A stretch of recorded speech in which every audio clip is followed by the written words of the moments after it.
Envy, good afternoon. Good afternoon, sir. Nice to meet you. Same here. Pleasure. Thank you, sir. Thank you. It's a wonderful program. The theme. Professor shall we begin the program? Yes, go ahead and ask Subhashri that if she's fine, because she wanted one more speaker to join, if she's there, or we can move ahead now. She will can once join she in between. joins. What Subhashri? Yeah, Dr. Balu, she will join us shortly. We can begin. She will come and join. We will actually make her in between as an panelist, please. Is it okay with you? Right. It's fine with us. Go ahead.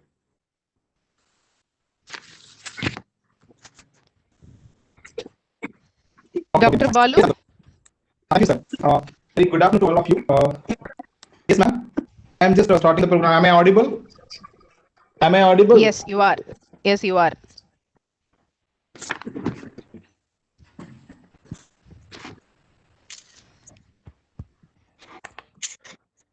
Very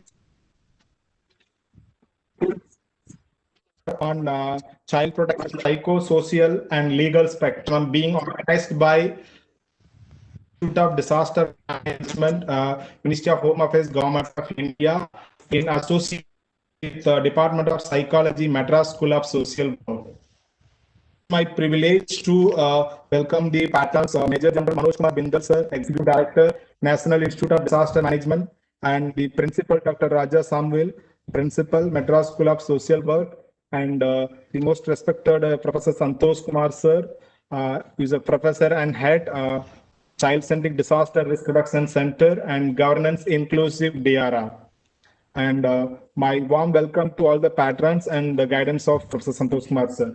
I also welcome the speakers, Ms. Azwini NV, founder and director, Mukta Foundation, Dr. P.M. Nair, PS former Director General, NDRF and Civil Defense, Government of India, and Ms. Akila, lawyer, co-founder of Parve Advisor, and chair for the Center for Excellence of Health Psychology. No. So my warm welcome to all the speakers, and I also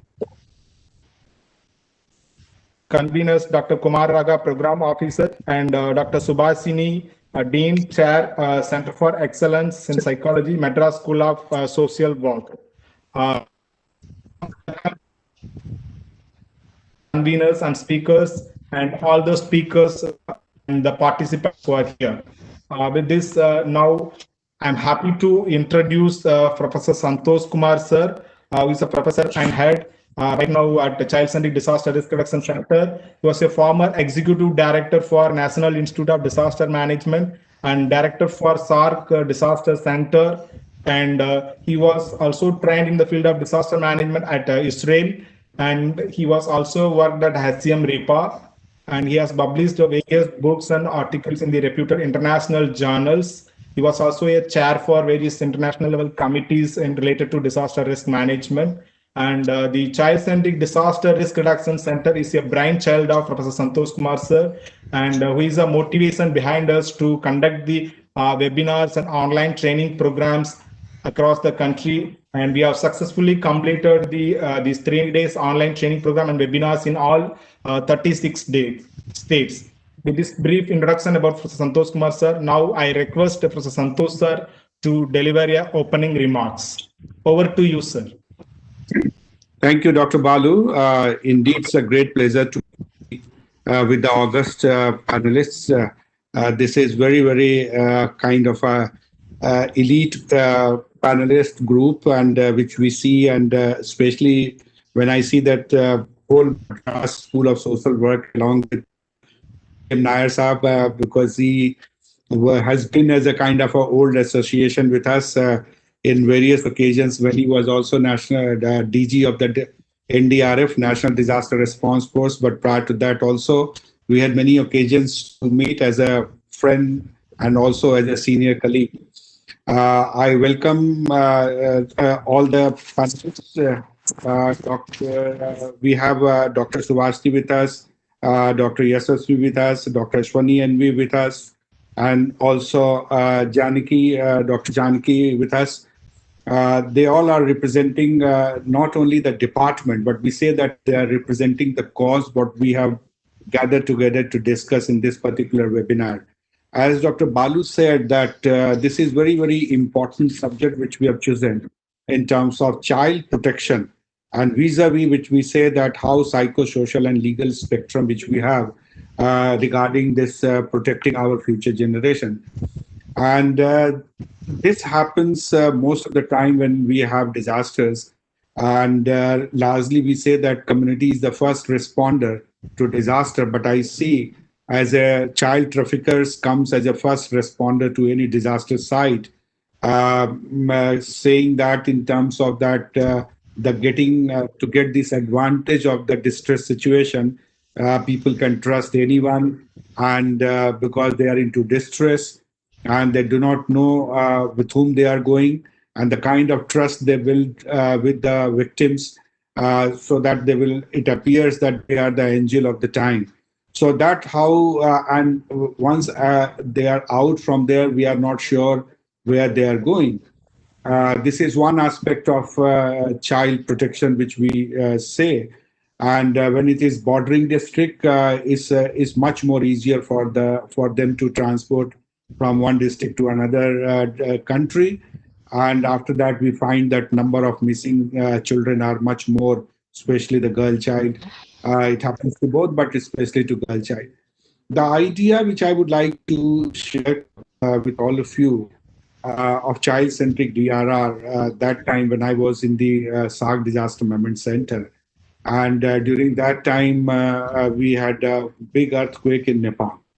And we visited and we found there, and we see after the earthquake, we had a little workshop there with the community. And we found that large number of young girls, adolescent girls, and also along with they came together and they were discussing with us about the issues. And we didn't have any word to utter after listening to them. We all were into tears. That's why we had no option but to go into that kind of a situation. So that actually, although the literature and other things they were there, that all those were there, that how children get affected in disaster scenario. But when we saw that, and we said that probably in India we have not been able to address, especially the disaster management related to children, and their issues should be focused differently. They do not have just one problem; they have multiple problem, and children are not a homogeneous group. They are heterogeneous group. They are belonging from heterogeneous type of family, their backgrounds and everything. So one cannot be taken as a kind of a one size fit to all kind of a solution. So we wanted to have a kind of a deeper research into this area, because this is the only institute in the country, NIDM, which works on the disaster-related issues to children. But many other organizations, they might be working, but we didn't have the connect with them. So the connect which I see today, when we established this center 2 years ago, we discussed this matter with UNICEF. UNICEF came forward because we wanted to initially pool the understanding and the knowledge and experience of global experience. So what is happening across the globe? UNICEF was positioned very well in terms of bringing those experience to the floor. So that was the idea behind child-centric DRR, and I'm grateful to the current director of the this Major General Manoj Kumar Bindal, who also supported the entire initiative, and he's taking that leap in terms of providing all its support to the child-centric DRR. And our team, Dr. Balu, Dr. Raka, and Mr. Ranjan, they're also steering it very well. And I'm very happy to see today the galaxy of the panelists. They are there to address this issue. The second issue, which I would like to highlight to the panelists, I would like to listen to them also today. Just like children issues into psychosocial stress, especially during the time of COVID-19, the children which they used to actually enjoy the screen, but now they are kind of aversion to the screen. They don't wish to go to the screen. They wish to go out with the lockdown in the COVID-19. This kind of a situation multiplied in many of the families. and especially where the working men, working women, and school-going children are there, and all have to attain their offices at 9 o'clock in the beginning and to end its kind of to 5 o'clock. So children are not being taken care of. Children have their problems, and the head of the family have their problem. Women have their own problems. So that's all got muddled up in this kind of a situation. And both, all the parents also got stressed, and children also got stressed. So in this kind of a situation, also that what kind of a facilities we can provide is this violence. That violence is actually pinching us much more. So I would suggest, and you all, this particular group, the kind of panelists which we have today, they are much more informed and knowledgeable on this particular issues. So I will not speak much. That's the only thing I would say. Welcome to all of you, and I would also welcome to all the distinguished participants who have joined across the country, from across the country on this particular subject. And I see that whenever we organize the child-centric related issues, large number of support we are getting from all corners. So I'm glad, and I once again take this opportunity to welcome all of you, including PM Nair Sahab and all the distinguished panelists, and coordinator Dr. Subhashini, and also Dr. Balu. So on behalf of NIDM and on behalf of CCDRR, once again I welcome. And I just opening this floor to all of you for to continue. Thank you very much. I'm indeed grateful to all of you. Thank you so much, Professor Santosh Kumar sir, for sharing the background of Child-Centric Disaster Risk Reduction Center and setting up an agenda. And for your information, today is also a Human Rights Day, and we are conducting this webinar on child protection, psychosocial legal spectrum. So this I hand over to Dr. Subhasri to introduce the principal.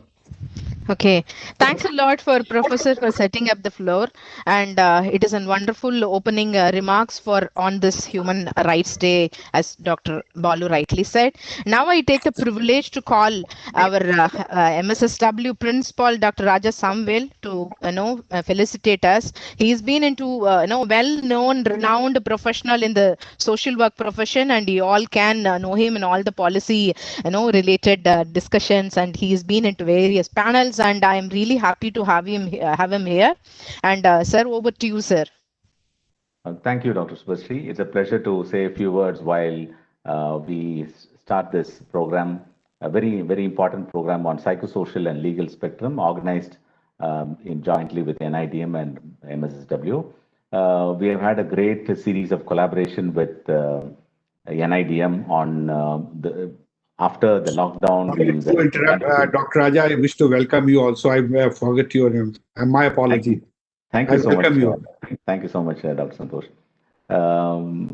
So I was just saying that we have quite a long history of collaboration with the NIDM, and we're delighted that it was really new to me to see that NIDM has a child-centric DRR, which is amazing, which brings the focus right into, as Dr. Santosh pointed out, the focus of children becoming vulnerable at times of disaster. It need not be very severe vulnerabilities, but the day-to-day routine, I wouldn't call it torture, but there'll be too much of online education itself, the children that they go together, particularly at younger kindergarten levels, the children that the terror that they go in terms of online education. So right from that to extreme sort of vulnerabilities, we have seen children caught up at times of disaster. And it's very right that NIDM has got a child-centric DRR, and they are focusing exclusively on the rights of children at times of disaster. We have had quite a lot of engagement on psychosocial spectrum of children in particular in a variety of ways. And this really adds to that lineage of work that we have been carrying out. And I'm delighted that our psychology department has thought of this along with Dr. Santosh and Dr. Balu from NIDM. We are glad to partner in this, and we are honored to have the participation of Ms. Ashwini and also Dr. PM Nair We had the distinction of, we had the privilege of having Dr. P.M. Nair in our campus to start a couple of years back anti-trafficking cell. He has gone to several colleges and started this anti-trafficking cell movement, and where our students are doing well in that, in terms of alerting the community, in terms of even rescuing children. So I'm really delighted to be part of this. So I'm sure that this session will be a great input to all the participants of this seminar. I wish you all the very best. Thank you. Thanks a lot, sir, for your remarkable, crisp message on child protection and rights, and as well as about the NIDM collaboration and encouraging words. And I really owe to you, sir, because you have given a lot of freedom for all of us to do such a programs. Thank you for your support. Now, I would like to invite our Dean Ma'am from MSSW, and Dr. Subhashini is an former head of the department, JBAS, and she's been into various educational forums. She won the award for Best Teacher Award, and she is my teacher also. I'm really happy to introduce Madam, and she is a dean and also a chairperson in the Center for Health of Excellence in Health Psychology at MSSW. Over to you, Madam. Thank you. Thank you, Subhashri. Good afternoon. You can hear me? Yes, ma'am. Good afternoon, friends and students who have assembled here for today's discussions. My greetings to Major General Manoj Bindal, and the Executive Director, Professor Santosh Kumar, Dr. Kumar Rakha, Dr. Balu from the National Institute of Disaster Management, to the speakers of this day for this webinar, Ms. Ashwini, Dr. Nair, and Ms. Akhila, to the principal of our college, Dr. Raja Samuel, and my great appreciation to Dr. Subhashri and Dr. Balu, who have tried to tie up for today's webinar and to collaborate with MSSW. Thank you once again, Subhashri. I am talking to you with a lot of mixed feelings, because I stand on one side with awe when I see, and I'm happy when be it in the field of science, medicine, rocket science, robotics, artificial intelligence, and machine.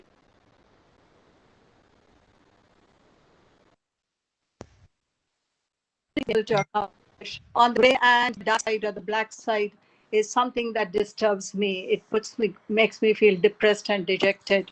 So mankind has also, on the flip side, stooped to violence, abuse, and exploitation, especially of young, innocent children, and that has marred their childhood itself.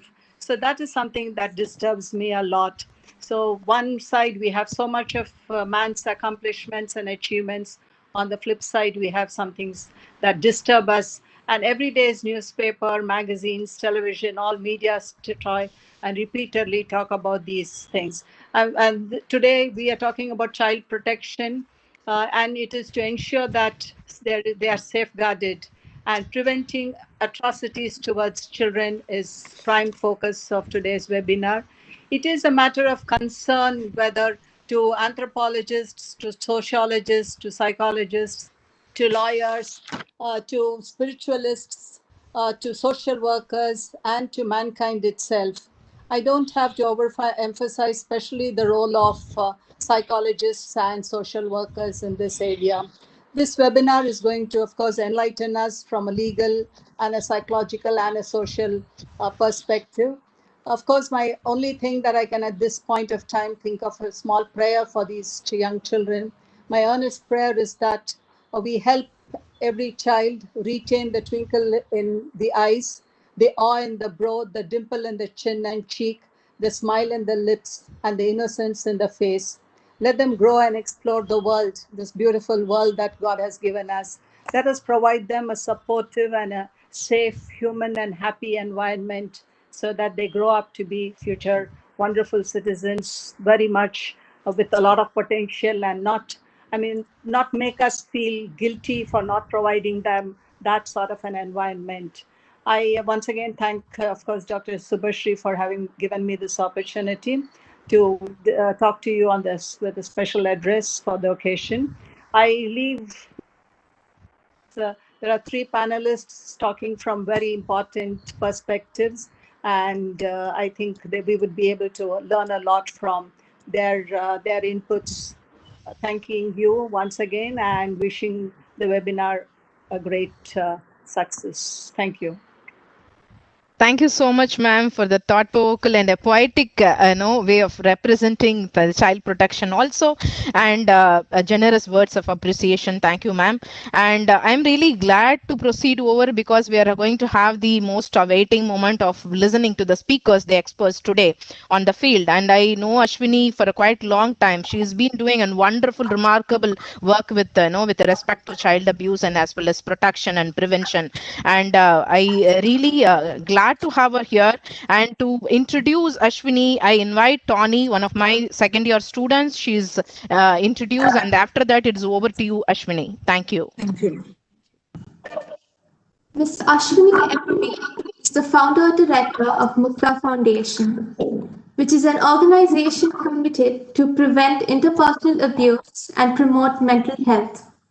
She is a counseling psychologist with practice and research interests in the area of intervention and prevention of interpersonal violence, such as intimate partner violence, child abuse, and bullying. She has been awarded for her work in the area of training and promotion of mental health in the year 2018. She has also directed a campaign titled Child Safety National Priority, where she conducted over 150 training sessions on prevention of child sexual abuse, thereby becoming the first person to have done this consecutively in the country. It's a pleasure to have you with us. Over to you. Thank you. Thank you so much. It's a great then. Can you all hear me? Yes, ma'am, you are perfectly audible, and I have enabled you as a presenter. Now you can share your screen. All right, sir. Thank you so much. So first of all, let me thank NIDM and Mrs. W for organizing this particular the event. I thank Dr. Santosh Kumar and Dr. Raja Samuel sir for leading this particular initiative, and Subhashri ma'am, thanks for connecting me to this particular the program. So it's an absolute honor to share this space with especially PM Nair sir and Kila ma'am, whose work has certainly inspired me in so many instances. So thank you so much for this opportunity. So just give me a second's time. I'll share the screen. Let me know if it's visible, and then maybe. Yes, your screen is visible, ma'am. Make it full screen, please. Sure. Thank you, sir.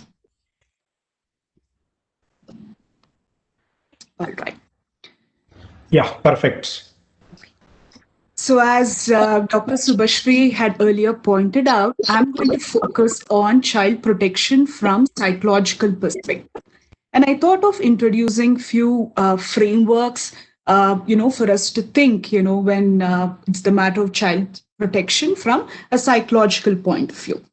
So the first thing that I thought I'll share with all of you is, when we are looking at child protection, just for conceptualizing ideas, I thought I'll speak about 4 levels of child protection that we could be engaging in from a psychological perspective. Look at this. There is primordial protection, primary protection, secondary protection, and tertiary protection. So there are 4 levels that we could be working with children in protecting them, from safeguarding them from violence, exploitation, abuse in any scenario, and that we can conceptualize it using 4 levels: primordial, primary, secondary, and tertiary. Let me first talk about tertiary protection, and then I'll move up.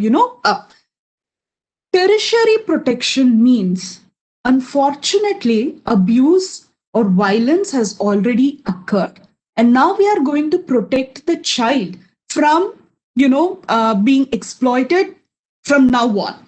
So in tertiary protection, what happens is violence has already occurred.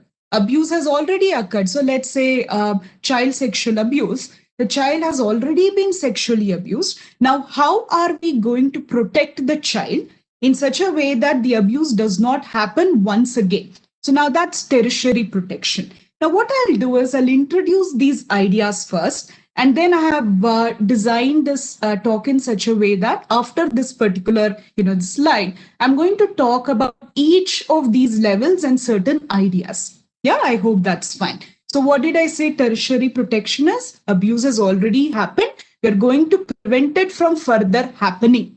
And there's certainly a role that psychologists can play in tertiary protection. Now let's look at secondary protection. In secondary protection, a child is still not the victim. Abuse, violence has not occurred. But then we are going to work with that group of children who are more vulnerable to becoming victims or survivors of abuse and violence. Yeah. So in secondary protection, you see how violence has not occurred, but the chances are extremely high. Say, for example, any child could become a victim, of child sexual abuse. But for all there are certain groups which are more vulnerable than the rest. For instance, maybe children with intellectual disability, maybe children, who cannot see or auditorily challenged.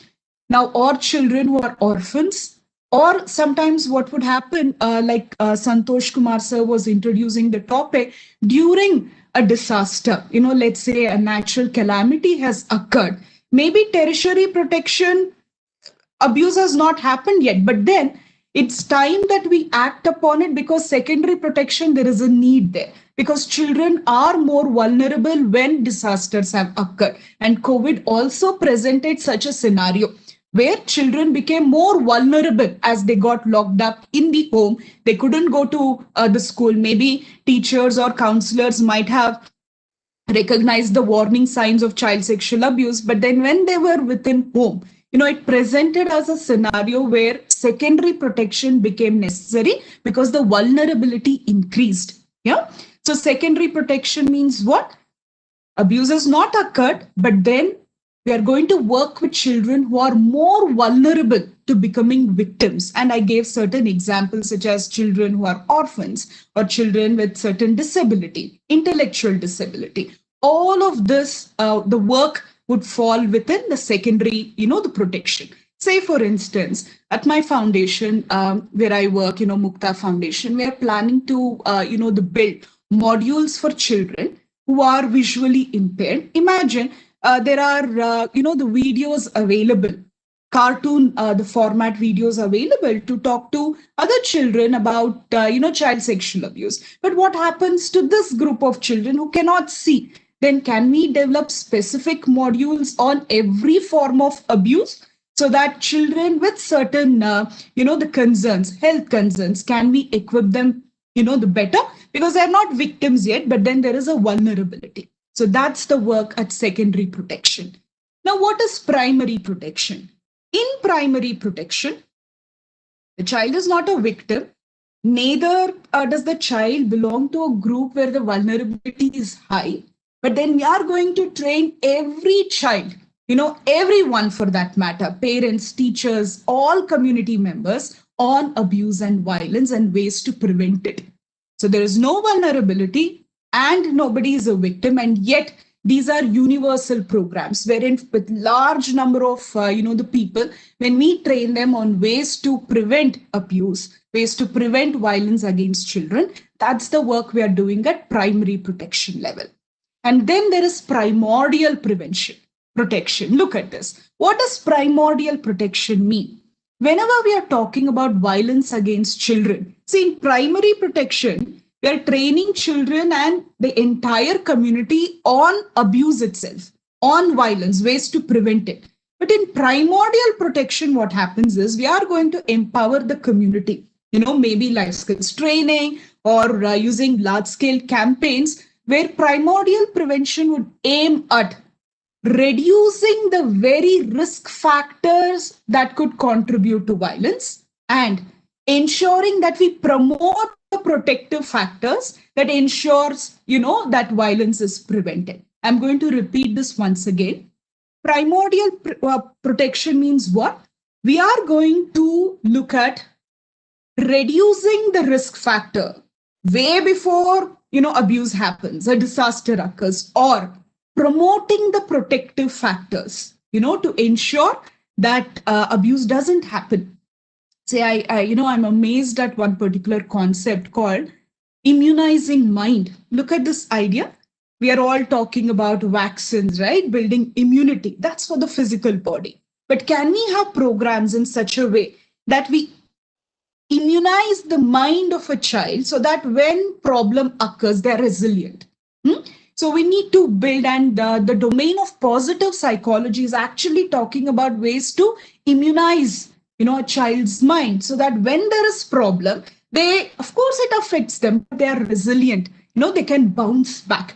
So therefore, any the ideas that we have, we could conceptualize at these four levels, and all the more from the long term perspective, our efforts must definitely be at primordial protection and primary, so that secondary and tertiary over years and decades, maybe, we have less number of cases that we deal at tertiary and secondary level. So this is the levels of child protection. Let me move on, and if there is any question later, we can certainly take it forward. Look at the next idea that I wish to discuss with all of you. Whenever we are talking about ways to ensure child safety, there are four different approaches. Earlier, what I spoke was four levels of child protection. But right now, what I intend to talk is about four approaches itself. And there is a need for us to engage in all these four approaches. Look at the first one, victim focused approach or potential victim focused approach. Now, when it's the matter of child safety, we are looking at the child as the potential victim, isn't it? Now, whenever we are focusing at empowering children themselves, maybe with skills, safety skills, interpersonal skills to seek help, that approach is victim focused approach. Say, for example, with child sexual abuse prevention, anytime we go train, groups of children, that's the work that we are engaging in with victim focused approach, because we're targeting children, potential victims, so that we can prevent it. But then what's equally important, and we need to ask, what is the work that we are doing in order to ensure child safety in any scenario with the perpetrators themselves? So that's the perpetrator focused approach. Now, I'll share, a couple of examples to just, open up perspectives on what could perpetrator focused approach look like. I read this particular, the research that's being done in Germany, with in University of Berlin. I don't know German, so I might be pronouncing the word wrong. It's called Project Dunkelfeld. I'll spell it, and those of you who are interested, and I would strongly recommend read up Dunkelfeld, Dunkelfeld. So it roughly translates to Project Dark Field. Dark Field. What is this project? In Berlin, what they did as part of this project is they, through radio channels and other means, they said, if you identify yourself as a pedophile, and we know that pedophile is a sexual disorder, it's a paraphilia. So paraphilia is psychological sexual disorder. Pedophile, if you identify yourself as a pedophile, if you're sexually attracted to a child, come seek help. Come seek psychological help. And I believe through the reports and research that I've read on this particular project, initially pedophiles hesitated, but at a later point in time, they started approaching. Look at this. Here are pedophiles who know they're sexually attracted to children, but they also know that they cannot be acting on their urges, because it's a crime, it's an offense, than criminality. How can you be victimizing an innocent child? Now, in this project, what they said was, if you feel this, that you are attracted to children, but you cannot be acting on your urges, come seek psychological help. Now, look at this. This is a project which can be considered to be using what approach? Perpetrator-focused approach.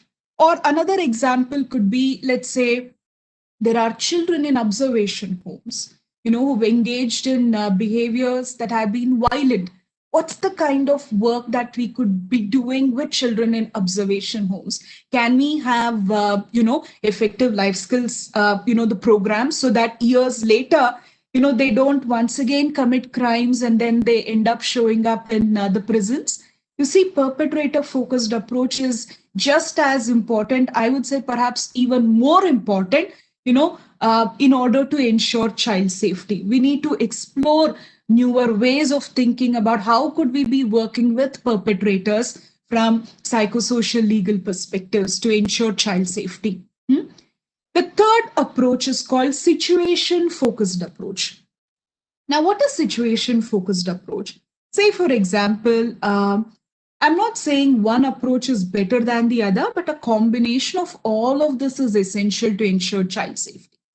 Now, with respect to child sexual abuse, the government of Karnataka, said how all buses, this is prior to COVID scenario, all buses, the conductor has to be a female, school buses. Now, you see, this is not a victim-focused approach. We are not training the child. Neither are we working with perpetrators, but bringing in situational constraints to ensure abuse does not happen. Those of you who are interested in, carrying out research in this field, please read upon the work of this American sociologist by name Dr. Finkelhor. Finkelhor, phenomenal work. He talks about various preconditions. He talks about 4 preconditions that is met when abuse on children must happen. I mean, it takes a lot of time, so I'm just giving a lead for you to, read about it. The work of David Finkelhor, phenomenal work. He talks about the need for situation-focused, the approach. So situation-focused approach examples, the CCTVs. You see, that's not a victim-focused approach, perpetrator, but it's a situation-focused approach. I'll give you one other example. It might seem almost like, what a big deal with this, but then it may go a long way. Just having a poster in schools that our children, the parents, the teachers, the management, the non-teaching staff, everybody has been trained on child sexual abuse. Just a poster, that in itself will act as a deterrent more often than not, to ensure that there are some, say for instance, child sexual offenders, right? There are 2 broad categories. One is opportunistic abusers, and then there are pathological abusers. Now, it might be difficult that using these strategies to stop a pathological abuser, whereas an opportunistic abuser is highly observant, will look for children who are not trained on this particular topic. So therefore, simple posters, that in itself may act as a deterrent. These are ideas for us to think on in terms of frameworks. And then there is, look at the 4th one, community-focused approach. So what's community-focused approach? Training everybody and anybody. Sometimes there are scenarios where children are more empowered, than parents themselves. So when we could train, the police, the doctor, the nurses, the social workers, the parents, teachers, everybody in the community. Now, that's one of the best ways to ensure child safety. So therefore, any strategy that we come up with, we need to see where does it fall. And the best of results can be found when all the 4 are equally focused, and then we are looking at prevention of the child, the victimization. Now, let me move on. As I said, the 4 levels, I thought, let me elaborate on each one of those levels and what could we be doing in order to ensure child protection at 4 levels. Remember the first one, primordial, primary, secondary, and tertiary. What was tertiary level of the protection of children? After protecting children, after they have been victimized once. The first thing that we could be doing at the community level is warning signs of children in distress. Imagine if a child is sexually abused, what percentage of children are likely to open up and talk about it? No, these are called self-disclosure studies. Now, when you're looking at research, the range that sometimes I've seen is 2 to 20%. What do we say? 2 to 20 and sometimes a little higher. if 100 kids are sexually abused, and if 2 to 20 kids are opening up and saying that, let's say, Mummy, there's somebody who's troubling me, 2 to 20, then what's happening to the other 80, the children, isn't it? So therefore, community members, all of us must be trained in warning signs of child sexual abuse or warning signs of children in distress. What does that mean? Maybe I'll share a couple of warning signs. I was working with an adult, and she was a victim of child sexual abuse. And an example, she recollects how this girl, when she was young, now she's in her 20s, but she recollects that she used to eat soap. See, what I mean by warning sign is children are not telling, directly, but then they are showing it behaviorally. Now, unless we know the warning sign, there is no way we can intervene, right? Now, in this example, the child was eating soap. Just like idli, she's eating soap. Why is she eating soap? The adult, right now she's an adult, she recollects how, as a kid, she felt washing her body outside, she used to feel, okay, my external body is getting clean. She was sexually assaulted by her relative. But then internally, she would feel dirty. So she was eating soap. Her parents saw it. And she says, had my parents asked me, why are you eating soap? I would have told them that I'm eating soap because this is what the relative, the cousin is doing. But did parents do that? No, they never checked calmly, gently. Instead, they took the stick, hit her, bruised her, and said, don't we give you food? Once again, you do this. In colloquially say, Canada, that means once again you eat soap, we'll throw you out of the house. And the adult right now tells that I promised my parents that I won't eat soap. But I also promised myself that I will never tell them what's happening with me. You see, when I'm talking about a child eating soap, it's a behavioral warning sign that the child is in distress. There are several, warning signs, but this is one example. Say, for instance, sometimes the bodily marks, right? Children have bodily marks such as scratches, pinch marks, bite marks, sometimes the cigarette burnt marks. But sometimes maybe the bite mark, the cigarette burnt marks, parents take it seriously. But when they see a scratch, assumption that maybe the children were fighting and, no big deal. Or the pinch mark, parents thinking that it's a mosquito bite. How is it that the mosquito does not bite the adults, only the child does it? You see? So therefore, there are at least 25 warning signs. So maybe I'll mail it to Subhashri ma'am, and those of you are interested, you could request for a copy and we can circulate it. There are 25 to 30 warning signs that we've collected. And the community knows it, at least we can check with the child, right? There is something called selective mutism. What is selective mutism? A child was very comfortable talking and interacting. Now suddenly keeps quiet. It's as if the child has gone on a mute mode. The child can speak, but out of distress and anxiety, the child has stopped talking. And, encouraging the child to talk, if we scold and beat, this child who's already abused is further going to get into a cocoon. So you see, I'm talking about 3 to 4, but I want you to look at all the warning signs of children who are already in distress. Why is it coming at tertiary level? Because these are kids who are already abused, who already experienced violence. And if we as adults don't know the warning signs, for all we will never know that the child is abused. So therefore, there is a necessity for us to be aware of warning signs of children in distress. The next one is warning signs of an abuser or a potential abuser. Yeah, this is not to make the community paranoid about any person, but there are certain warning signs. Say, for instance, somebody who spends unusual amount of time only with children. One, they could be committed to working with children, but what if they are engaging in activities with children in a secretive manner? Let's say playing with a child is absolutely okay, but why are they playing with a child in a secretive manner? Or giving gifts and then encouraging the child to maintain it as a secret?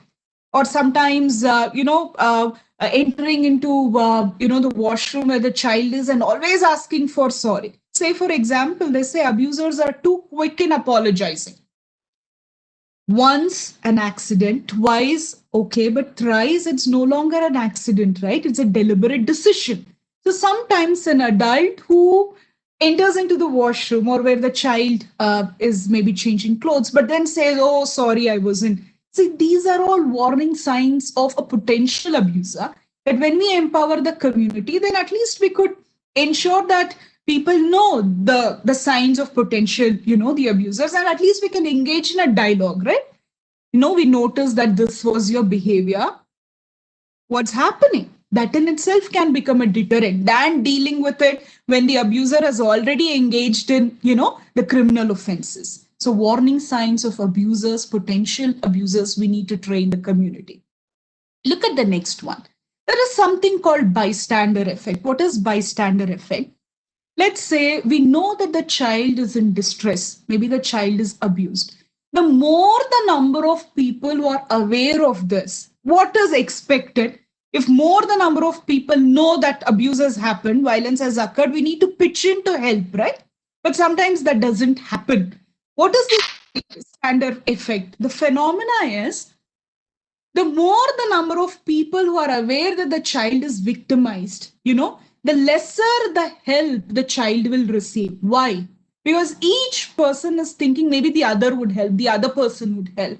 And it's applicable to all sorts of scenario, and I'm applying it to, the child protection here. We need to ensure bystander effect does not happen. No? So we need to increase the capacity of the community to support child in distress. Later, I will talk about one project that we are currently running called We Care. That's a program where we're looking at empowering the community to support children in the distress. But we need to ensure bystander effect does not become a reality. The more the number of people, the more the help the child must receive. But what happens is the more the number of people who know it, each one is thinking somebody else would take care of the scenario. So we need to fight bystander effect. And then now I'm going to focus on, what can the mental health professionals do? See, it's one thing that mental health professionals are trained to work with children, but then working with children who are traumatized is an altogether different thing. Sometimes if mental health professionals are not trained in this, it's going to backfire. So what I'm saying is being a psychologist or a child psychologist is not good enough. Instead, being trained further in trauma-informed approach to counseling is equally essential. So this should actually become basic knowledge, but not in all colleges, institution. This is part of the syllabus. So those of you who are coming from the mental health domain, let's ask ourselves, working with children, fine. Working with a child who's traumatized, how well equipped are we? And I want each one of you to equip yourself on trauma-informed approach to counseling. Trauma-informed approach. And you would see the principles are varied. And then I thought of also talking about a few approaches to work with children, once they've already been victimized. Look at this. There is something called response-based narrative approach. Yeah.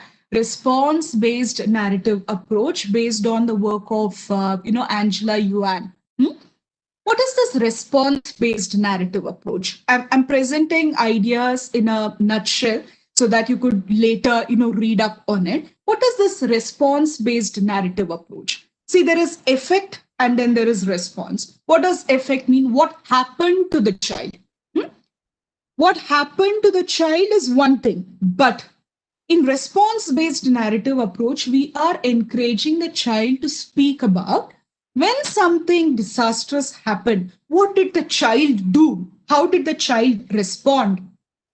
Why should we be focusing on response, not just on the effect? Is because whatever the child did in that particular moment, maybe the child cried, maybe the child ran away to another place, or maybe the child hid, under a table or locked himself or herself in a room.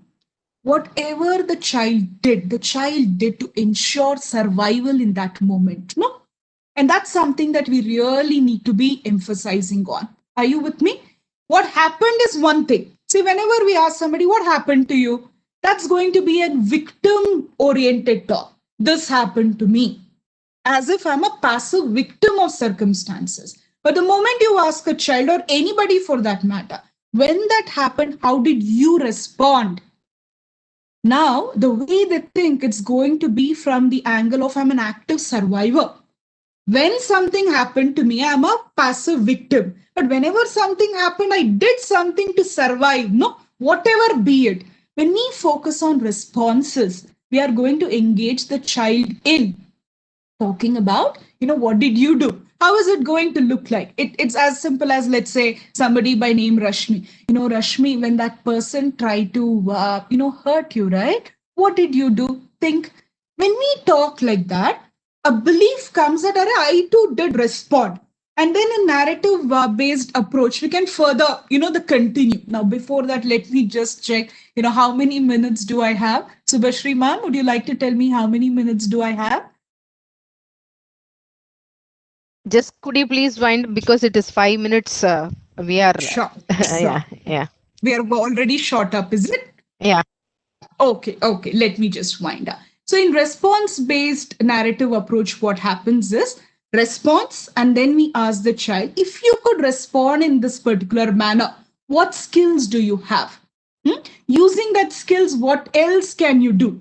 Read up on response-based approach. And overall, it's also a strength-based approach, focusing on the strengths of the child than the limitation. And then there is a need for us to also equip ourselves on expressive therapies, especially play therapy, creative movement therapy. Because see, when a child is traumatized, experiences sometimes are embedded in the body. So therefore, when we work with expressive therapies, the results are going to be much better. The second few ideas are maybe on the slide, and then I'll summarize what I have for secondary and primary level. Preventing secondary trauma is essential. Primary trauma is abuse and violence. Secondary trauma is when others realize the child is abused. How are they going to respond to it? Sometimes, somebody can blame the child. Now that can re-traumatize the child, no? So therefore, as psychologists, there is a need for us to ensure secondary trauma does not happen. And psychological first aid is something that we need to be equipping the larger community. Way before disasters occur, psychological first aid must almost become like a life skill. And maybe the last point that I have is mental health professionals sometimes are not legally literate. An interdisciplinary approach is going to yield healthier results, right? So psychologists must be trained in legal literacy. 2 minutes and then I'll wind up.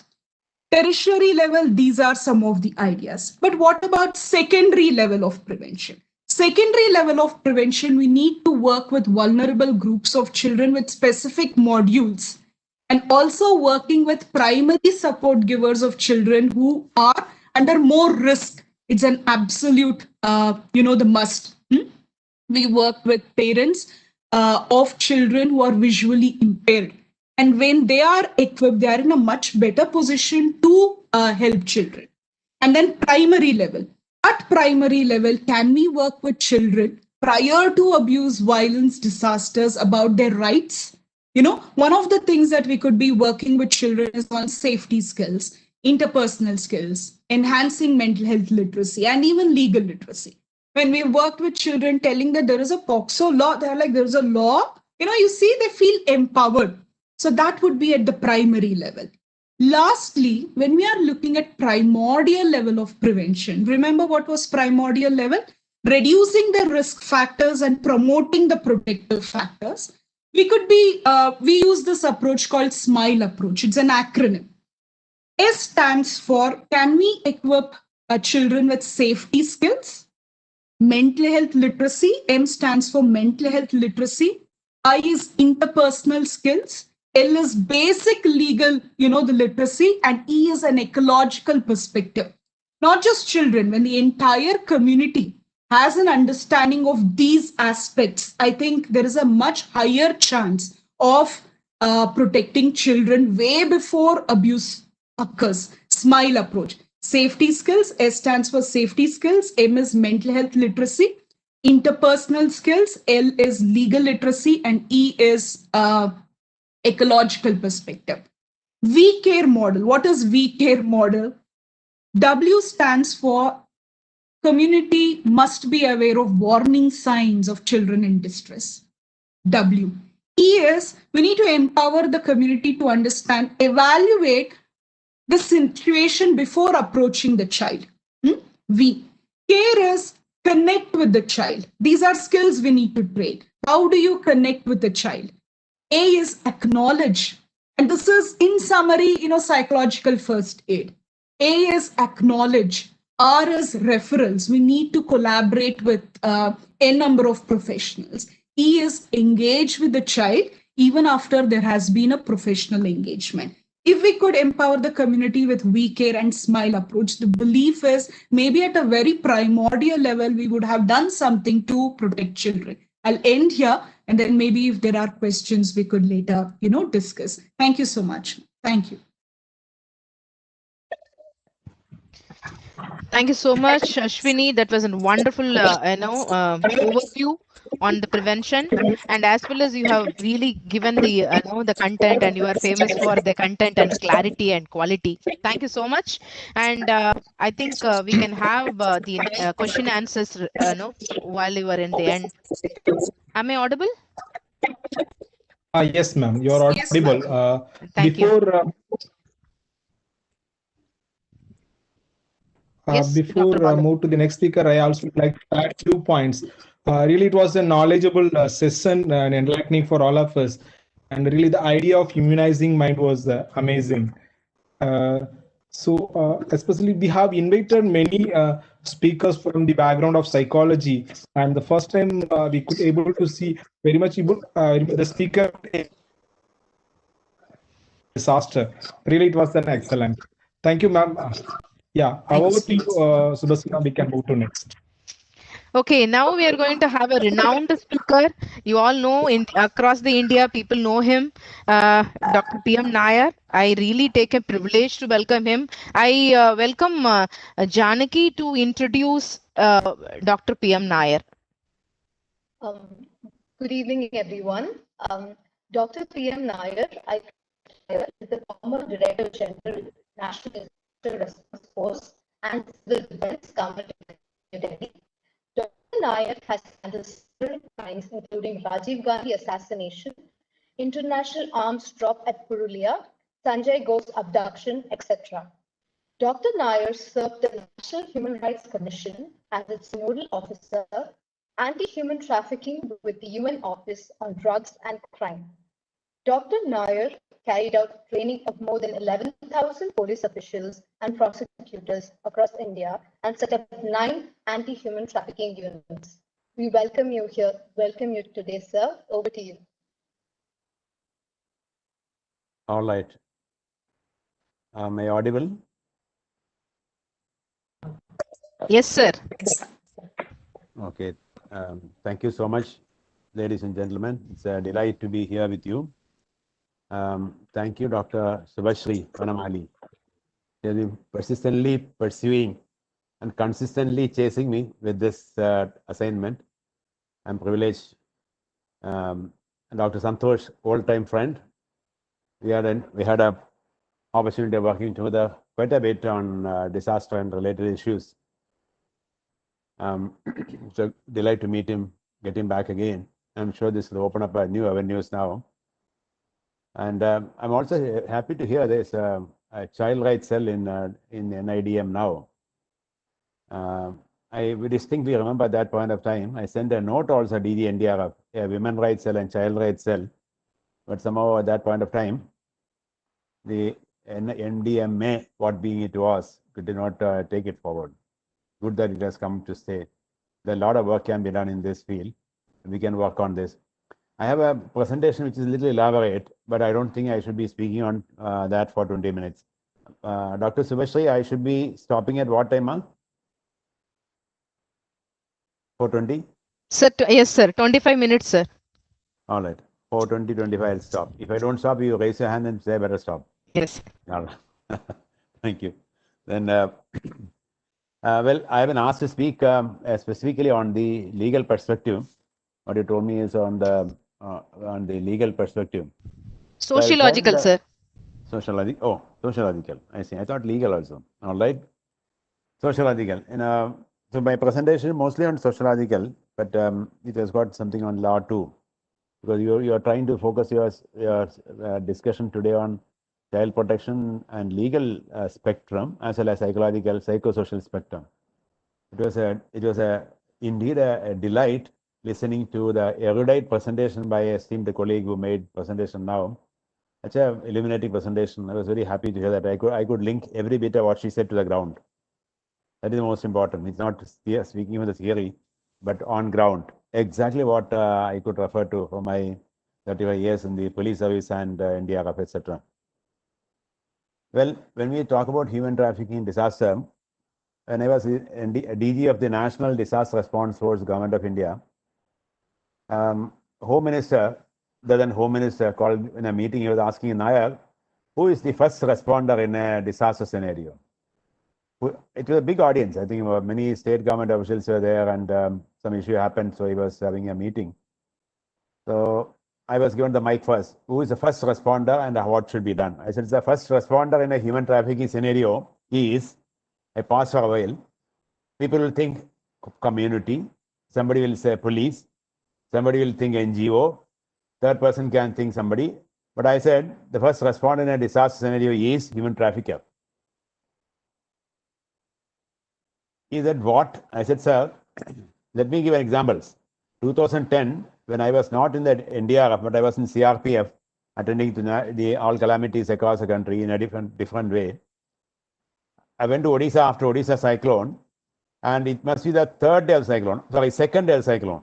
Cyclone happened, everything shant by evening. Next day, a lot of relief mechanism happened. Yeah, it's the third day. Third day early morning, we reached there. And I had two ladies with me, and we were five of them, 3 men, 2 women. We were actually walking with some sort of chapel into the water, and we could hear the noise of a very, very hushy noise of a person. We looked around and found one girl sitting on a roof, on a tree top. He must be 15, on a tree top, and she was hiding her private parts with the stem of the tree, and she could only pierce outside, showing her face. So we could understand the embarrassment. So we 3 men immediately walked back, got in the car and sat in the car. And now this lady has to come out. So what we did was, one of us removed a banian, one of us removed a shirt. And the lady had a chudidar, the dupatta, and she took that out. So with this 3 things, banian can be worn as an underwear also. And one banian on top as a banian, another one as underwear here, and the dupatta on top. This girl could be brought down, and we took her out. And we moved on her. She was speaking Odia, just Odia and nothing else. So none of us could speak Odia at that point of time.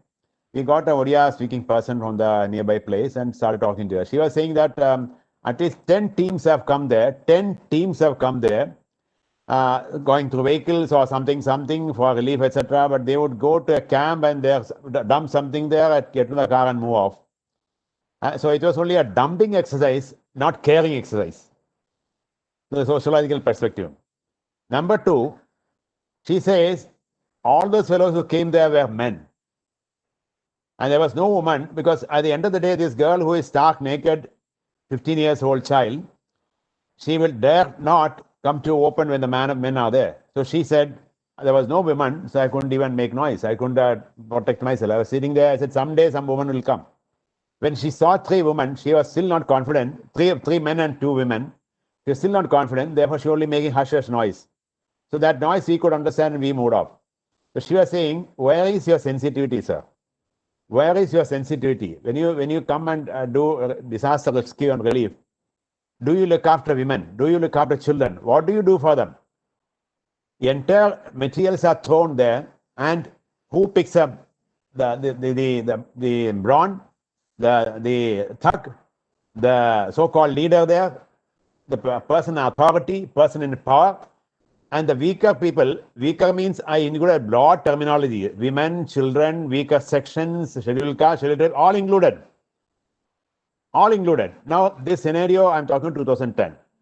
Now, 2012, when I was DG of the National Disaster Response Force, I had actually four portfolios. One was Government of India, head of fire services, Government of India, head of civil defense, head of home guards, head of NDRF. So it was a very interesting portfolio.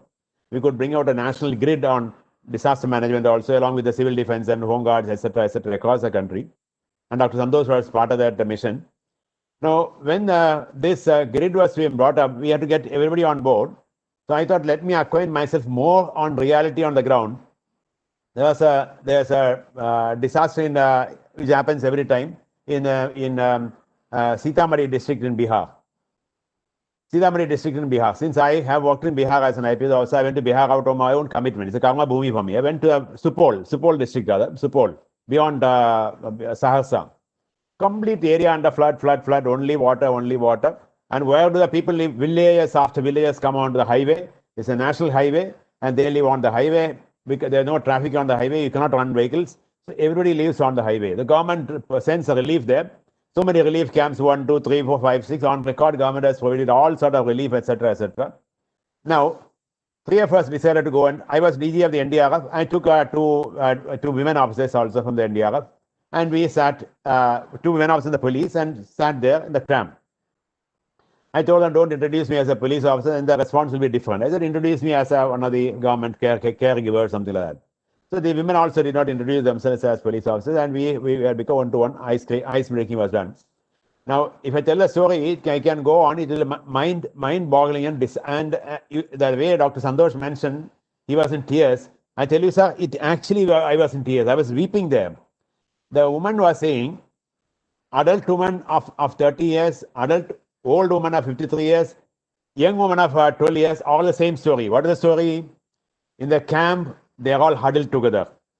So they sit and sleep. So night, they can find somebody's hands entering their private part from behind or from front or from somewhere. God knows hand or what. She says that's one part. Means completely under exploitation. And she says, I can't even make out with my father or my uncle or chacha. Whoever it is, somebody sleeping, there is no light there. So we normally, when they go to sleep, families sleep together, whatever space they have, or sit together. Here, this is one is sexual exploitation. Number 2, she says all the women have to get up at 3:30 in the morning. You know why?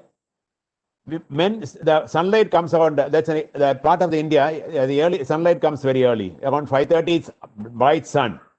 In Tamil Nadu today, 6:30 also sun doesn't come.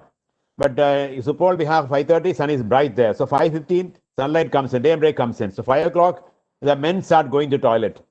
So therefore, what do the women do? They cut off 3:30 to 4, and 3:30 to 4 is the time when women go to toilet. How do they go to toilet? There is no toilet there. What they've done is they improvise a banana plant and a tree. It's not a tree. It's a plant and the banana stem. That banana stem they tie through 2 or 3 and put a rod inside in that 2-3 places. That becomes a boat. If you have experience, in my childhood we have been swimming in the Kerala water, so we are all familiar with that. So you cut 2 banana plants, put it on both sides, and you start swimming in the water. You can swim that in the pond. They put a stick and make an improvised boat, and they go. Now these women have to go into this boat for toilet. How do they go? 200 meters, 300 meters into the water, because they cannot do it on the bank side where men do. Men just go lift their thing and go and sit there, and that's it. Men think the whole world is their toilet. And the poor woman cannot think that way. She was telling me, sir, आप लोग समझते हैं कि दुनिया आपका toilet है. ये हम तो नहीं समझ सकते हैं. She was saying you think the whole world is a toilet. You lift and sit, but we can't do that. What a sensitive statement, what a profound statement she made. Now, the second thing is she goes and piles onto this banana plant, and with a hand she wades through the water and moves in. Now, another interesting thing is, in that part of Bihar, women are made to wear only sari. They cannot wear salwar kameez by custom. That's another unfortunate part. They said no, sari panna hai. They can't wear salwar kameez. Now this woman is wearing sari. If she is wearing salwar kameez, she can lift and do something and come back. Wearing sari. Imagine a woman wearing sari and sitting on a banana tree, 2 or 3 of them. And so naturally, sari is in the center, and her legs are on the other side. And she goes. And now so difficult to do to the toilet there. And suddenly she's there after 2-3 days or maybe 10 days. The water is flooded there. So a lot of snakes come. She says suddenly a snake comes up. She gets so scared. She jumps, streaks, and falls down in the water. The husband and villagers come there and they start beating her in the water itself. See, I faced lot of harassment, physical harm from my own husband, saying, "Why did you shriek?" She said, "I saw a snake." I said, "Why do you shriek when you saw a snake? Snake will go away. You should keep quiet." How can she keep quiet? Now, another disaster. When she falls down with a sari, how do we come up? Your salwar kameez will stick to your body, Baba. When you're wearing a salwar, whenever I tell about girls about security, I said, whenever you travel in a train or a bus, wear salwar kameez, first and foremost. I am not against sari. Sari is very good. People look very good in sari. But protective measure, salwar kameez is better. All the rape cases are investigated. Wherever the women have been wearing salwar kameez, the girl is protected maximum. Sari means very easy. So here, these women have sari, they fall in the water. When they come up, there is no sari also. They are stark naked. How will she come? The husband who comes only shouts, will he bring anything for her? She says, this is a complete disaster. You just can't imagine that this sort of violations take place for a woman. I have something on 23 case studies prepared from various places, Bihar, Assam, Tamil Nadu. And the story continues. 3 years back in Tamil Nadu, there was a cyclone.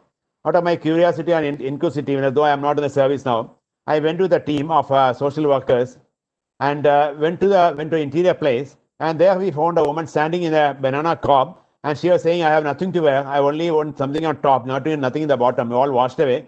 You take me and do whatever you want." She was telling in Tamil, "Please take me and do whatever you want." Not means you do want to have sex with me, you do whatever you want, but give me some food, give me some sustenance to live. I'm talking about Tamil Nadu 2015. It is not history. I'm talking vintage. It's only talking the reality on the ground. And Tamil Nadu is a state like Tamil Nadu. Now, the whole issue of sociology in human trafficking is that it's a stark violation and of exploitation of the weaker by those who are in power. The weaker sections includes women and more children. The impact on these people are not only sociological, economical, political. They have no rights. They have no speaking voice. The entire human trafficking scenario is full of violations, exploitation to the core, and sexual. Sexual, we always think, but sexual is only one part. The amount of sexual violations take place. This woman can be raped by anybody at any point of time. Officials coming and bargaining with her is a different issue. That also happens. But more people who are staying around there. And who are the people who stay around there? The camp manager will be leader or a thug who is calling the shots. I have seen only very few camps where very sensitive people are running the show, where women are happy and children are happy. So if that can be done in a very few camps, my whole philosophy is that it can be extended to other camps also. So how do we sensitize the people in the villages? How do we sensitize the leaders in the villages? Everywhere we need a leader. The leader is the one who calls the shots, he or she. So if you have appropriate leaders in the villages, I think we can make a huge difference. Number two, students have a large role. Everywhere I found in the disaster scenario, students reach. Very smart boys and girls, very smart. They come. They know how to take care of themselves, they come. So two things I would suggest in this context is, in the entire disaster scenario, one is empowering the students in colleges. We have started something called Anti-Human Trafficking Club. Of course, Emmanuel also mentioned about the Anti-Human Trafficking Club in Madras School of Social Work. Very profound institution we have set up. You know, normally people think that when there is only a disaster, people should go attend to disaster. No. Disaster preparedness, disaster mitigation, disaster resilience starts from the very beginning. Very beginning. In Dhubri, Assam, when I went there, it must be about 13 days after the flood. 13 days after the flood, there were a lot of women, something around 100 women there, all huddled together in a particular place. Water has receded to a large extent, but not to full. And they were all talking local Army language. We had women who could speak to them. The whole issue with them was they were all saying that we could not get any medical aid. I said, why? 2 doctors came, both were male doctors. And they came, they said, I have 5 minutes to go, 10 minutes to go, bolo, jaldi bolo. So jaldi bolo, kya bola hai? Kuch nahi bolna hai. All of them said, we have nothing to say. Then finally somebody said, all of them have some problem with the genetical issues they have. Okay, then take vitamin C, vitamin B complex, you'll be all right. He had so much vitamin complex, B complex donated by somebody, some Marwadi agencies, or distributed vitamin B complex in a full bag, told each one of them have one tablet every day. And that's what they did. Of course, vitamin helped them. But 13th day when I went there, these women were saying that they all of them had some issue. So I told this, in fact, I had one lady doctor. NDRF had lady doctors. The lady doctor was with me, smart girl. And lady doctor, she said, okay. I said, so I'll take care. I said, baat karo tum. You talk to them. She talked to them. And something about 100 women were there. All of them said, we have not got any medical aid. And each one said, we want a medical aid. Now the medical aid started, and the report is that more than 100% of all the 100% of them have some UTI infection. They have been underwater for 3 days consistently underwater for 3 days. Imagine underwater 3 days consecutively and consistently. Naturally, all the muck and the dirt, people shit there, people do everything sort of things there. The cow dung is there, everything, dead animals are there. So naturally, it is entering your body, and because you are underwater, and that created so much of UTI infection. Then my question was that, why didn't you talk to doctor? They said the doctor came and left.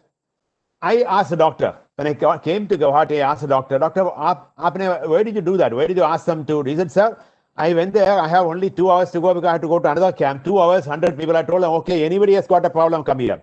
So one lady comes to me before, he said, okay, lift your sari. Will the woman do this? He was saying, sir, I am a doctor. She should know I am a doctor. I have nothing called sex. I am doing this. I said, boss, you are a doctor, for she is a woman. No, the doctors do not understand. The sensitization of the doctors and the medical fraternity, very important issue we have to do. NDRF we did, but medical doctors, the professionals, healthcare givers, they also need to be sensitized. The entire psychological trauma and for aggravated trauma, which the madam referred to earlier, comes up in such a scenario where the response systems are hopelessly bad. Had the doctor not gone there, nothing would have happened. The doctor said, sari uthao, lift your sari. How can she lift the sari?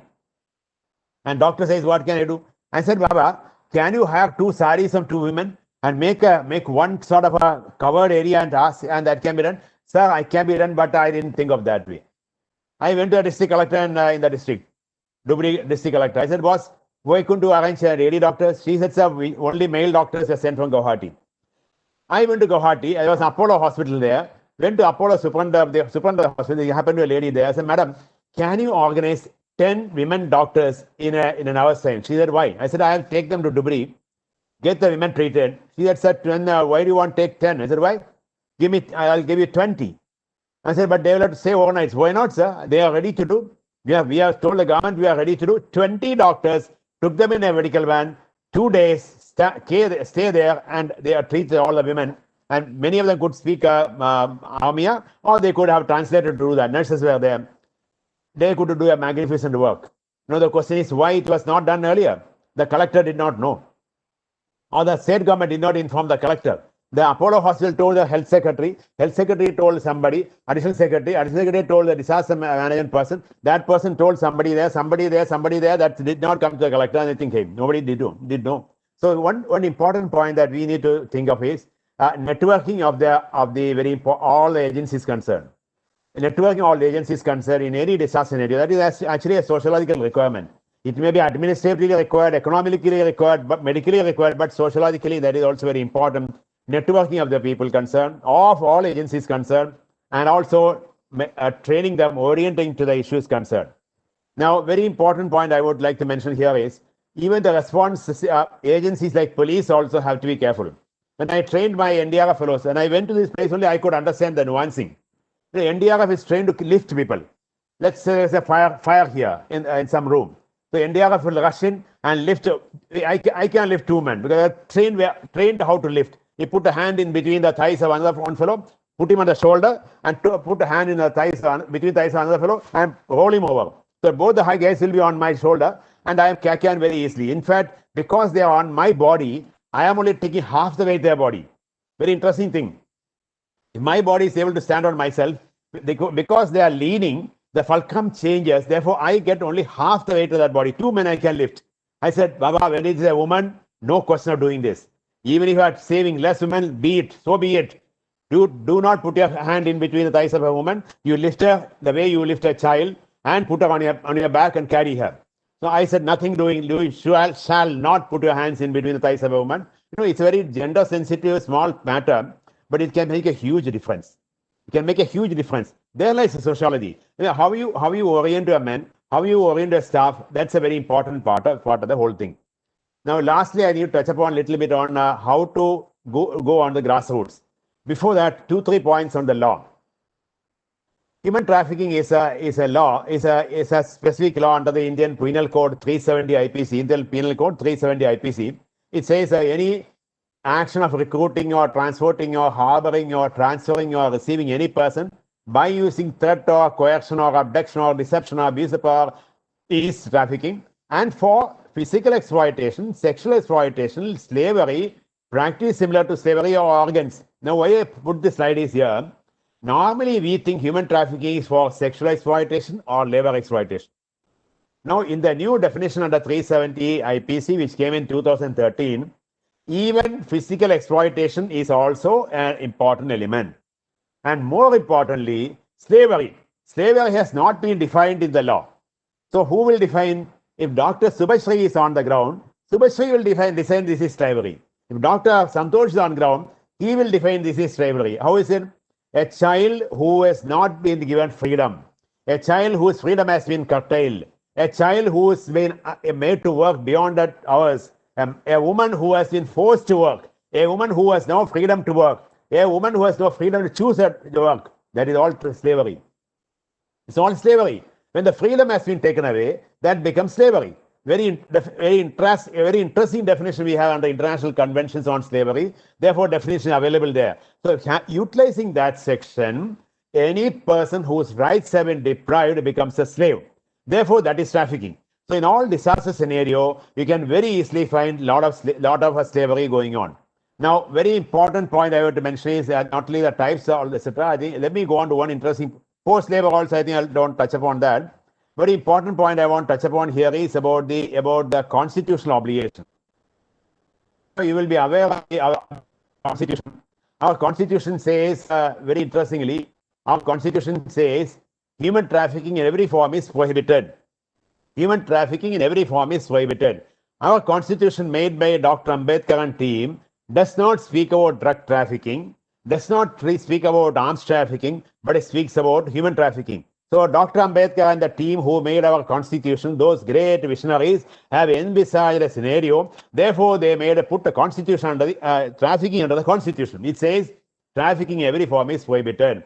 Therefore, if I am a woman of 23 years or a child of 12 years, I have a constitutional right not to be trafficked.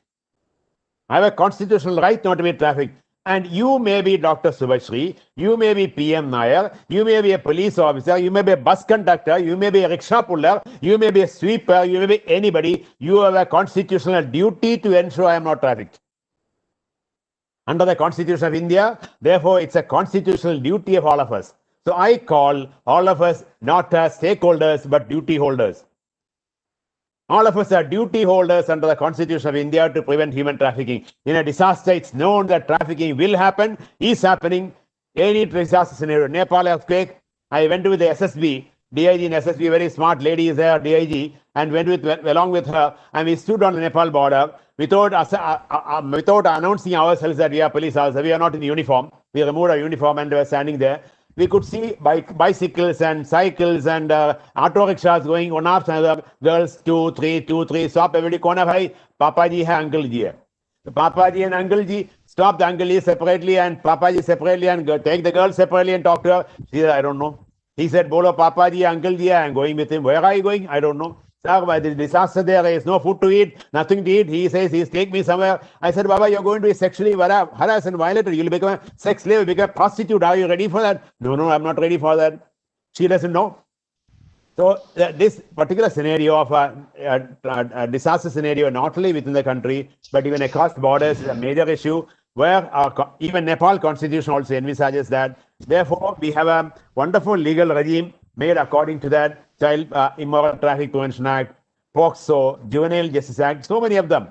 And Immoral Traffic Prevention Act has got so much strength. You know, I'm going to conclude. So much strength within the law. There is a Immoral Traffic Prevention Act, is a very interesting law which has got very important provisions. I won't go into the law now. Some point of time, maybe a legal section we can take. Last but not the least, how do we go about this? I mentioned about anti-human trafficking clubs in the colleges. Do that. Whichever college you have contact, whichever colleges you are involved in, whichever colleges you are connected with, please set up anti-human trafficking colleges. In a college, you may have a sociology department, you may have a mathematics department, you have engineering department. Do that. IIT Chennai also should have anti-human trafficking unit. I met a professor here. Told her today. She said yes, very much. Why not? Because IITians, they also need to know. Many of the major industrialists today, many of the financial firms today are indulging in trafficking. You may be shocked to hear that. Many of the big houses are indulging in trafficking. Business promotion. What is business promotion? Weekend trip to Aizol. What is Aizol? You drive to Aizol, and beyond that there is a huge mall or a dance bar or a DJ or a guest house or something. What do they have there? They have women and wine and women. Who are these women? Who are Assamese girls from Mizoram? All in the interiors. They are all called here and they are sex slaves there. I'm giving a live example. I was doing a research for the World Bank last year, and I went to Aizol and saw for myself, not as a government official, but as a researcher, sociology researcher. I have seen myself. So this is also disaster. So disaster is not only when a major calamity takes place, disaster is there. It's always there. A disaster is even when you construct a road. World Bank constructed a road. World Bank only asked me to study that. Finally, World Bank did not like me when I said, boss, your road corridor has to become a trafficking corridor. Your corridor approach should be changed to community approach. When you develop a corridor, don't think of economic corridor, think of the women, think of the children, get them involved, empower them, skill them, let them be on their own. Then you are making the women free. They are not for sale. Last but not the least, Panchayat against human trafficking. The COVID scenario, we have seen Panchayat, the people are the disasters moved to villages now. We all think villages are safe. They are not safe. If you come to a village, I went to Gaya district in Varsalijan district, 1,500 women have come back, 1,500 men have come back, 2,000 children have come back, no food, nothing to eat, no work. Children are running around there, no schools. What do? They're all ready for exploitation. So panchayats have to be empowered. Panchayat can start schools there, panchayat can start teaching there, panchayat can empower the people, panchayat can find vocation. So when I first started doing this in a very interior place in Kerala, panchayat did a great job. So I set up something called Panchayat against human trafficking. I think I would request you to take. I have. If you take it for SOP also. Similarly, anti-human trafficking club I mentioned. Anti-human trafficking club. We have a wonderful initiative done by these youngsters in the colleges. Wonderful initiative. Mission is prevention. And similarly, finally coming to Panchayat against human trafficking. We have an SOP for that. Panchayats have a mandate. They are doing a great job. If all of us can get together. Anti-human trafficking unit of the police. I don't know, you are aware, all districts in the country have anti-human trafficking unit. I started 9 units in 2007. When I was working with the MHA and UNODC, 9 units were started in 2007 anti-human trafficking unit. Government of India found a very acha example ho gaya, badhiya kaam kar diya, chalo, they are replicated into 200 districts. Last month, Government of India said it's a wonderful example. All districts in the country, 729 districts in the country, districts have anti-human trafficking units. We have to make them work. We can make them work. So anti-human trafficking unit, plus the anti-human trafficking club of the students, plus the Panchayat against human trafficking, plus the NGO, if we can do, it's a very powerful voice against traffickers. And if we come together, converge together, I think the mission will be spot it, speak it, act it, and stop it. Spot it, speak it, act it, stop it. Our children are not for sale. Our women are not for sale. Let them be free. We can work together and spot it, speak it, act it, stop it. Thank you. Namaste. Jai Hind. Thanks a lot, sir, for the wonderful, motivating, soulful speech, and you are well known across the India for your beautiful contribution on this anti-trafficking thing and missing child movement. I have personally gone through several articles of yours. Thank you so much for joining us today and enriching us on your experience, the first-hand experiences also. Thank you so much, sir. Now I have a interesting point to say that we are also covering the legal spectrum, and we are having Miss Akila. I have actually invited her one of the other forum on all, that is all ladies league. There she was doing a wonderful presentation on the aspects of legal aspects to prevent child, and I was really inspired by her presentation. And I welcome my student Varshini to introduce Akila Advocate, so that after that she will start her presentation. Thank you, Akila. Akhila Aris is an advocate based in Chennai. She is the co-founder of Parvai Advisors, a firm that provides consultancy, training, and capacity building services to organizations on issues relating to workplace safety, diversity, and inclusion. She is a gold medalist from National Law School of Indian University and has master's degree from University of Oxford and New York School of Law. She has worked as faculty member in the National Judicial Academy Bhopal, National Law School of India, University Bangalore, and National Law University Delhi. We welcome you, ma'am. Over to you. Thank you very much. Am I audible? Yes, you are. Great. Thank you very much to the organizers for inviting me, Dr. Subhashri for coordinating this. I was very happy to listen to and learn from the previous speakers, Dr. Nair, Dr. Ashwini. And I'm very happy to address this audience and speak in this webinar. It's always a pleasure to speak with psychologists and social workers who are interested in, nuanced understanding of the subject matter. And to me, it's particularly useful and instructive because you are how we can achieve preventive goals. And Dr. Ashwin spoke about earlier. As lawyers, and part of the legal profession, we are often the last responders, right? We enter the picture when the worst has occurred or when there is some serious threat in place already. So, and the earlier speakers have spoken about this beautifully: advocacy, awareness, capacity building at the preventive level, at the protection level is so crucial in all fields, especially when it comes to child rights and when it comes to child protection. Now, this is when I was asked to speak on the legal spectrum on child protection, this is a very vast topic, and we all understand that. So, what I will try to do in this time is give an overview on the laws for child protection that exist. I want to highlight the difficulties that are faced during natural disasters and the lessons that we've learned during COVID, given that this is a collaboration between NIDM and MSSW, also extremely timely, right? So let's focus on that because, again, sitting primarily in Chennai and urban areas, we may think of natural disasters as something that hits other people, right? We've been fortunate and generally been immune to the worst that a natural disaster can throw at us. But COVID has brought to forefront our vulnerabilities. So I think I will try to focus a little bit on child rights in the context of natural disasters. So generally speaking, when it comes to protection of children, the broad legal principle that exists is best interests of child.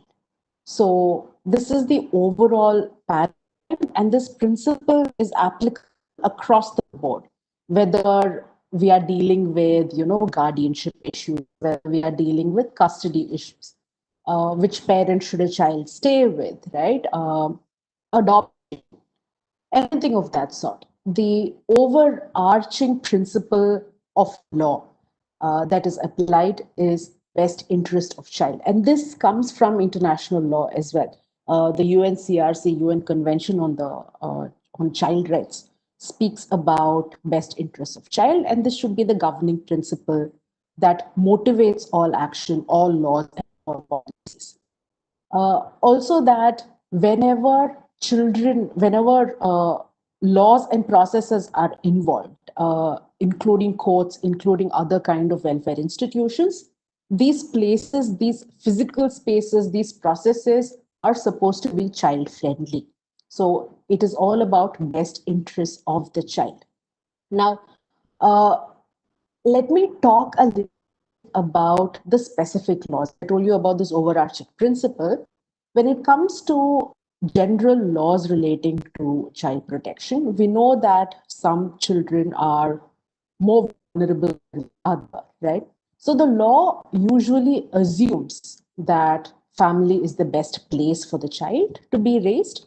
And generally, there is a principle of non interference when it comes to legal guardianship and custody within the family.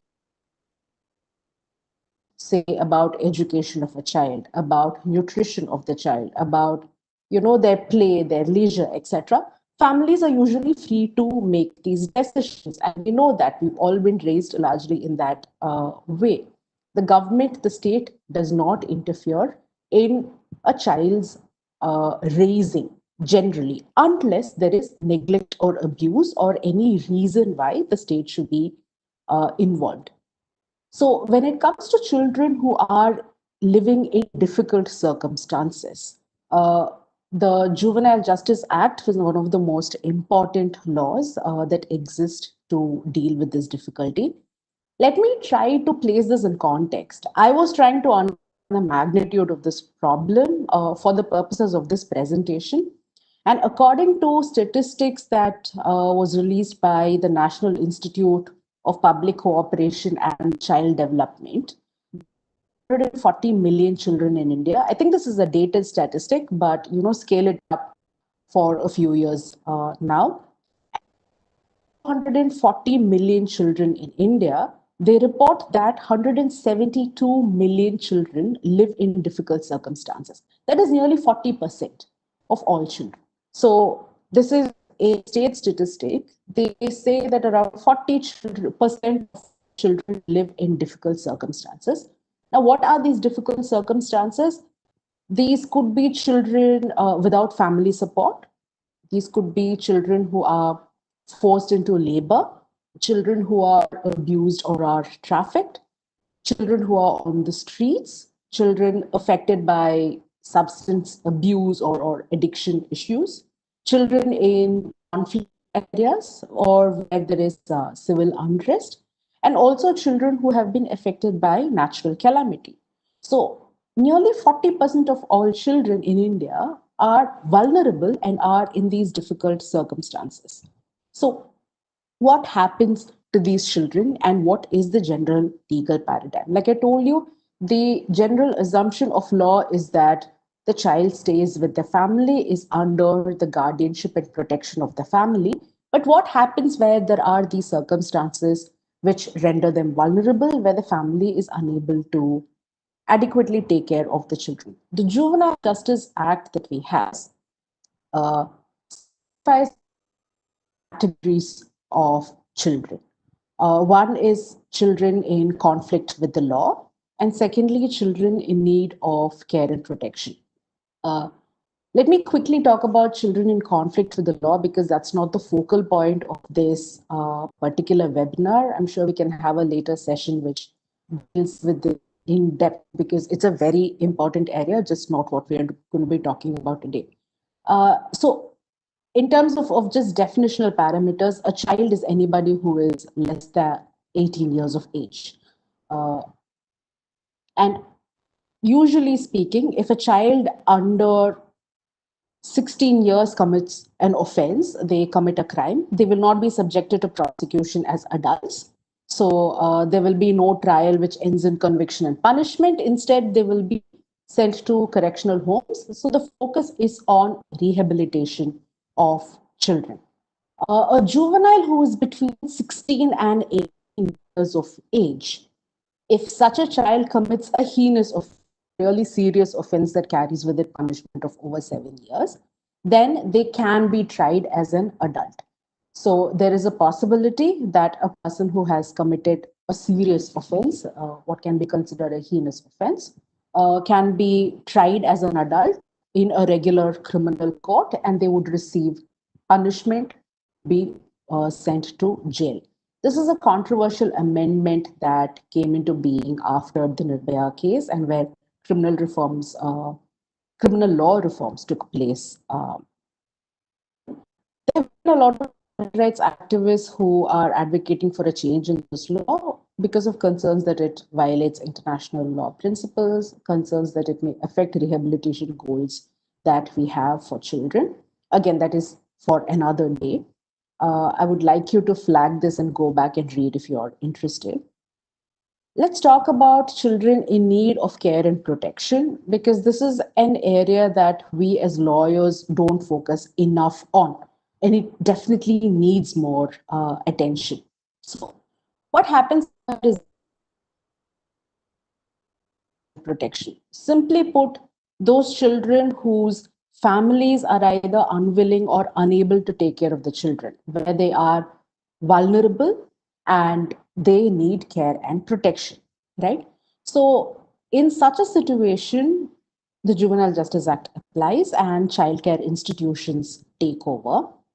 Institutionalization of children, removing them, displacing them from family or the environment that they are used to, is the last resort. Law policy sort of dictates that we shouldn't take this decision very lightly, but there definitely are circumstances where it is important, where staying in the household with the family is often not good for the child, because it may be because of extreme poverty that the family is not able to provide for the children at all, and therefore they are better off somewhere else where they can get food, where they can get access to education and minimal necessities.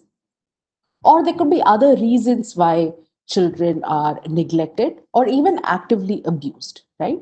So when the family is not the best environment for the child, then alternatives need to be found. And law provides for these alternatives, right? It could be an option of foster care, it could be institutional care, or it could be adoption. So there are shelter homes that are run by the government. There are shelter homes and facilities run by voluntary NGOs. The child could be placed in any of these places, which are service providers working to help children in need of care and protection. And the decision about whether a child should be placed in these institutions and how the child should be cared for is taken by the Child Welfare Committee. Now, child welfare committees are constituted and work in each district, and they are the final uh, definitive authority in deciding on placement of children, whether they should go back to their families, whether they should be placed in foster care or in shelter homes, etc. Now, how does a case like this typically work? There are special juvenile police units that are there everywhere, who are one of the important law enforcement agencies in identifying children, in providing them immediate help, and also helping with prosecution, etc. Or any local police or law enforcement authority, if they find an abandoned child, if they suspect that a child is in need of care and protection, or even a lay person. Imagine you are visiting a particular place and you find a child who is abandoned, or you don't know, or is looks vulnerable, right? Then they can contact the CWC, the Child Welfare Committee, or any local police authority, really. And the child will be taken to the CWC for a physical hearing. There would be an inquiry that is conducted into the circumstances of the child, including the into the facts of the case, and a decision will be taken about how to rehabilitate the child. If the family can be traced, the CWC will call them as well, give them an opportunity, find out why the child is vulnerable, if there is any difficulty, whether the child can go back to the family or not. And the objective of this exercise is, as far as possible, to reunite the child with the family. But again, like I said, there could be circumstances why placing the child and putting them back in the household can make them far more vulnerable, in which case they could decide uh, to place the child in institutional care. Now, this is, I think, an example of where the law is good, but resources are definitely insufficient to make, the goals of the law and policy effective. So, what we need to do definitely is strengthen existing shelters, increase their existing capacities and the quality of infrastructure. Uh, Unfortunately, we've been going, it's a case of like one step forward. I have read this news piece in September 2020. NCPCR, the National Commission on Protection of Child Rights, in fact, directed 8 states, including Tamil Nadu, to send back children in shelter care homes back to their families. This is counterproductive because the reason why they say this is that shelter homes do not have adequate facilities, which is, I would think the solution is then to provide more resources and strengthen infrastructure there.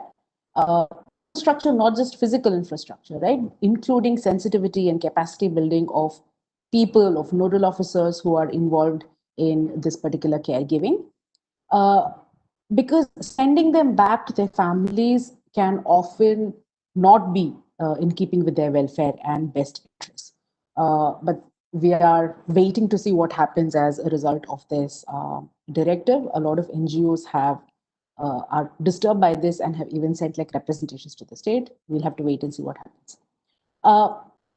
In terms of existing state infrastructure, there is something called ICPS, Integrated Child Protection Scheme, which with staff at the district level. So you have district child protection units that exist everywhere to implement this in a comprehensive manner. So this is not just about, like I told you, CWC makes case by case determinations. ICPS does not just deal with case by case matters. They also try to map out strategies for children in the entire area, right? So identifying at-risk children, monitoring and making a plan, generally strengthening systems which deal with welfare protection, so strengthening NGOs, homes, everything. So it's supposed to be a comprehensive welfare plan. So I'll quickly talk about another area of law which is receiving some amount of attention, but it's important to just keep talking about this and informing ourselves about this, and that is of child sexual abuse. The earlier speakers spoke about what happens on the ground. How do you identify markers? How do you identify when children are most vulnerable? And how do you deal with it? How do you prevent? How do you fix accountability, etc.? I want to just tell you that general laws on general criminal laws apply to children as well. So the Indian Penal Code applies in, basically there can't be any violence against anybody. Where child sexual abuse happens, when sexual offenses happen against children, we also have a specific law called POCSO, which again earlier speakers had alluded to. Now, what happens in POCSO Act? I'll just take a couple of minutes to talk about this. POCSO prescribes very stringent punishment for dealing with child sexual abuse. I'm not going to provide a list because it's easily Googleable to understand what are the offenses defined and what is the punishment that is prescribed here. I only want to tell you that this is a child-friendly law, right? And you have child-friendly courts, child-friendly processes. So, for example, when it comes to taking testimony of the child, it should be taken by, non-uniformed policemen. You cannot, and this should happen in the presence of parents or guardians. The child should not come into contact with the abuser. There is a lot of emphasis on confidentiality of the proceedings will be held in camera, which means This will happen in a closed setup. It is not a public hearing. You cannot have aggressive questioning of the child. You can't have character assassination of the child. So the idea is that a child is already traumatized because of child sexual abuse. You should not perpetuate this trauma, and the trial should not end up being another trauma. I think secondary trauma is the term that Dr. Ashwini used. There is a lot of emphasis in trying to ensure that the trial and the prosecution does not end up becoming a secondary trauma for the child.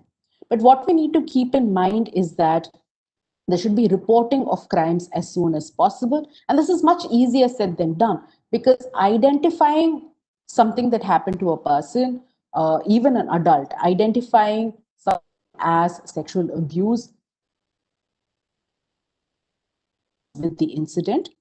And for children, this is particularly difficult for them to identify something as sexual abuse. And in POXO, there is a huge problem of underreporting, mainly where the abuser, the perpetrator, is a family member or a friend of the family. So in general, there is reluctance to report incidents of sexual violence because of shame, because of feeling of fear, of persecution, fear that somebody may not believe you, fear that this would end up victimizing the entire family. On top of it, if the perpetrator is a family member, there are additional sort of reasons why you try to hide it, you hush up a matter, right? So in POXO, these are practical considerations, and we can talk about it in the Q&A session if we have the time.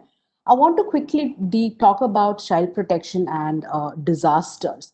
Now, why should we prioritize child protection when we are talking about disaster management? Because in addition to general difficulties and general policy priorities, children are more vulnerable, right? And these vulnerabilities include disruption of their right to food, mainly. Okay, so when relief is happening, when remedial relief work is happening, usually schools are sites where this relief work happens, which means schools stop, right? And there is a lot of dropping out from schools because of a disaster, because of closure of schools when they are used for relief or as shelters. There is increased vulnerability to malnourishment, and that's linked to the fact that a lot of children rely on midday meals, anganwadis, and food that is provided by the state. Where you have stoppage of these services, right to food and nourishment of children is definitely impacted. Right to education, like I said earlier. Now, where disasters happen and there is increased loss of livelihood, we have seen that instances of child labor goes up, instances of bonded labor goes up, and also instances of child marriages go up. Now, these vulnerabilities are acutely felt, are amplified where children belong to underprivileged backgrounds, say Adivasi backgrounds or Dalit backgrounds. And we need to keep that intersectionality in mind, that some children are more prone and more vulnerable to these difficulties. Now, I'll just talk a little bit about some lessons that hopefully we learn, from COVID, and some rights violations that happened and how the law is still trying to grapple with this. So COVID we've seen is not just a public health crisis, right? This has also had huge ramifications on fundamental rights, on legal rights of people, including children. And I'll give a couple of examples for us to think about how this is not just a public health crisis and that this needs extensive work. And this is going to be a continuing long, rough road ahead. I already alluded to this. Now, Article 21 speaks of the Constitution, speaks of right to life of everybody, and this includes right to food and right to nutrition, especially of children. I told you that in India, midday meals are provided in government schools, and Tamil Nadu has been one of the pioneers in this scheme. This is part of the realization that children cannot focus on lessons when they are on an empty stomach. but it's been an important policy strategy of providing a child with food to keep them out of labor and keeping them enrolled in schools. So, and this has been an effective strategy, and lakhs of children now depend on midday meals. The central government allotted funds to give dry rations to families to feed their children. That was not implemented for a very long time, and there was a lot of reportage. You may have read this in newspapers about how malnourishment in children was going up because Anganwadis were closed, because midday meals were not provided in schools, and whatever even budgetary allocation had been made by the state, by the center, was there. In August dealt with this issue, and they said, well, you have to provide dry rations. They also said you even need to provide egg, for example, to children, right? So this was going to happen through government schools. So we have learned how important these welfare measures have been, and that realization of these rights is going to be through these legal interventions, and it needs a lot of state machinery. Another example, and something that an earlier speaker had already alluded to, is how we know that children's right to education is now being disrupted because, well, schools are closed. And a particular, I think this also may affect right to equality of children, because children from middle class, upper class families who have access to technology, to private schools, continue to have classes. But those who come from poor backgrounds uh, do not have smartphones, do not have laptops. Even if they do have access to a device, well, they don't have network, right, to access technology. And their education is completely disrupted. And what happens here is that these are kids who end up becoming daily wage laborers. And we've seen this in reality. Children, a lot of children, lakhs of children go to residential government schools. And these residential government schools have been shut since March. Now they are sitting at home. Earlier, all 3 square meals was being provided by the state. So now there is a case of food insecurity where families may not be able to provide for these children in terms of nutrition. So what happens is, to deal with loss of livelihood, these children are forced to go and work as daily wage laborers. How many of them are going to come back and re-enroll in school system? We don't know. There is increased vulnerability that especially girl children are then married away, and increased instances of child labor. There is greater vulnerability for bonded labor to again happen here, because there is a lot of debt that is going to be mounted on these families. And there is sluggish response from law enforcement authorities. There have been several instances of bonded labor that were identified, but relief mechanisms have really not been dealt with in a swift manner. Law enforcement authorities' reaction to this has been sluggish at best. And I think this is something Dr. Ashwani even spoke about. When we are talking about children, we need to specifically think about how children, for example, with special needs, with disabilities, with learning disabilities, are going to be particularly affected. They may be more vulnerable to sexual abuse. They would be more vulnerable to, their disruption in education would be even more serious. So we need to think about these general aspects as well. Another point that I want to talk about, because I think we are nearly, I just want to say that, there is amplified vulnerability, right? Let me just put it that way. There are reports of increased instances of domestic violence, report of increased instances of child abuse. And this is a worldwide phenomenon, because we are in an unprecedented time and age where policy challenges are, well, truly unprecedented, and we don't have a rule book to help us. So general laws exist to deal with these situations, but law enforcement agencies should be armed with sufficient resources and sensitivity to deal with these urgent issues. We have a long road ahead to rebuild ourselves, and this is a rough road because of the disruption that we've seen because of COVID. And we need to ensure that this disruption is not permanent, is not irreparable, and we can get back on track and understand that child protection should be an important policy prerogative.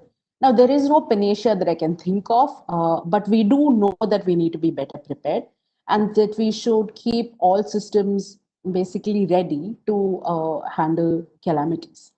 And yeah, I think an interdisciplinary approach where we not just think about law, but all other aspects of child protection is going to be key.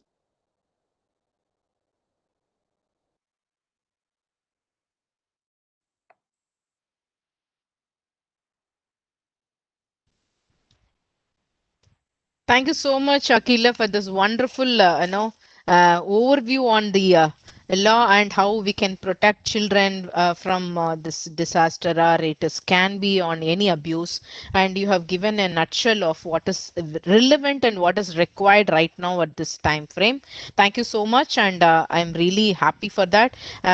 We would like to have a quick question answer session with the children. I mean, with the students, and they have posted. Some of them have posted in the chat box also. I request Dr. Balu, is that Professor Santosh is joining us? Dr. Subhasri, Santosh Kumar sir is not there. I think he has some urgent ministry, so he left. I request you to take a few important questions and facilitate the question answer session. Thank you so much. Thank you. So it is about Esther generations, no such huge human trafficking. Now we are facing largely. It may be due to the change in joint family system. It's a question. I really would like to ask Ashwini or Nair sir for this particular question. Is there any research evidence for the generation and as well as joint family and nuclear family related, or you can also state from your experience, Nair sir?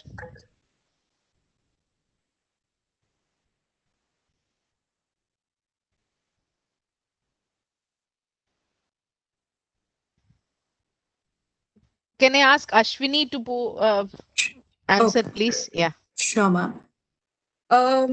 Now, this is something that we hear more often than not. No, whenever we are looking at violence and abuse against children, to speak about the family system and the changes, and usually we pitch the nuclear family versus the joint family.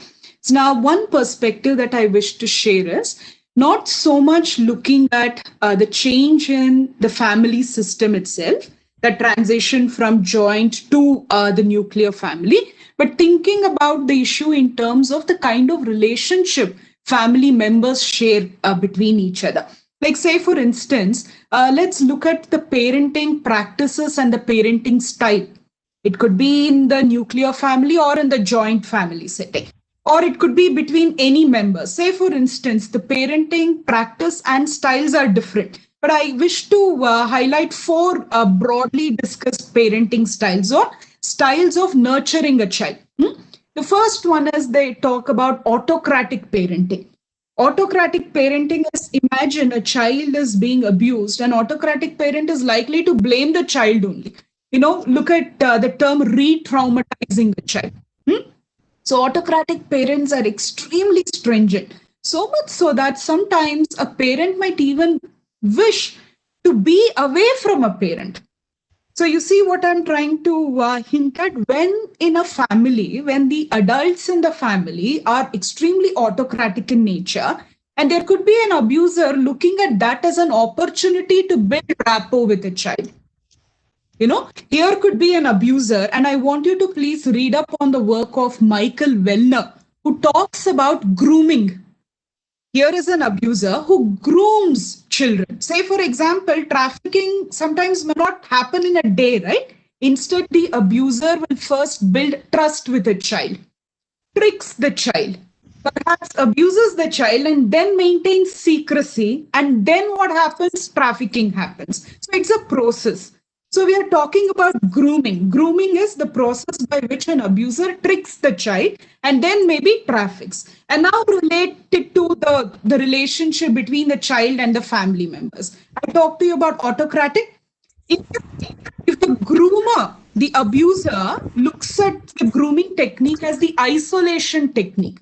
What is this isolation technique in grooming? Imagine an abuser meets the child, constantly talks bad about the family member. Imagine a child who is like hit by the father who's an alcoholic, grooms the child telling, look, your parent hits you on the day of your exam. Do you think your father is somebody who wants to take care of you? Why don't you come with me? You see how the abuser is using the context of the family to groom and then violate the rights of the child.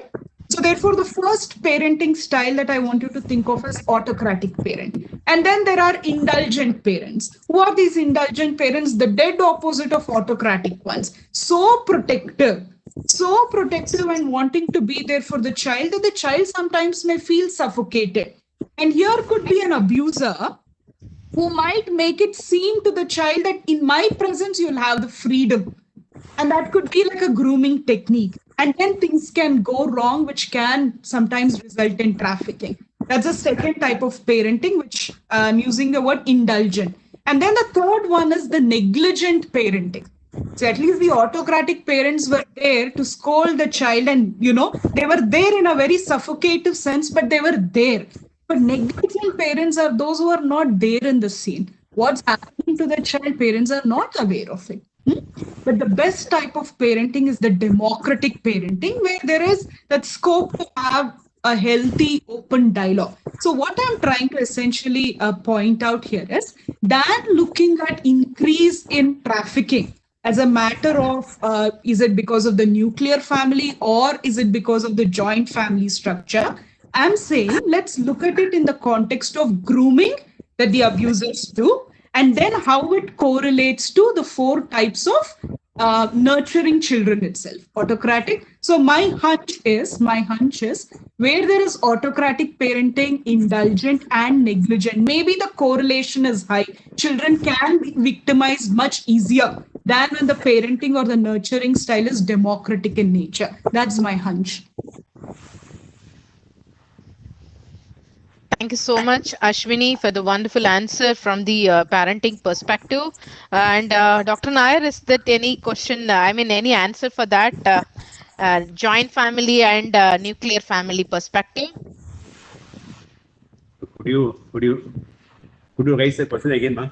Okay, the question is nowadays, yesteryear's generation, there was not much cases, and now it is so huge and recorded. So it may be because of the joint family system is changing. That is the reason. Well, I don't think there is any sociological evidence to prove that or disprove that.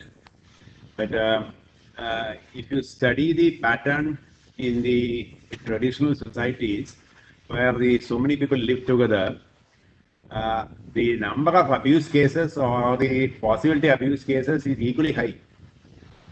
In a joint family, uncles and chachas can have a go on the child saying, "Arey, mamaji hai," and that's it. So therefore, the scope was no less.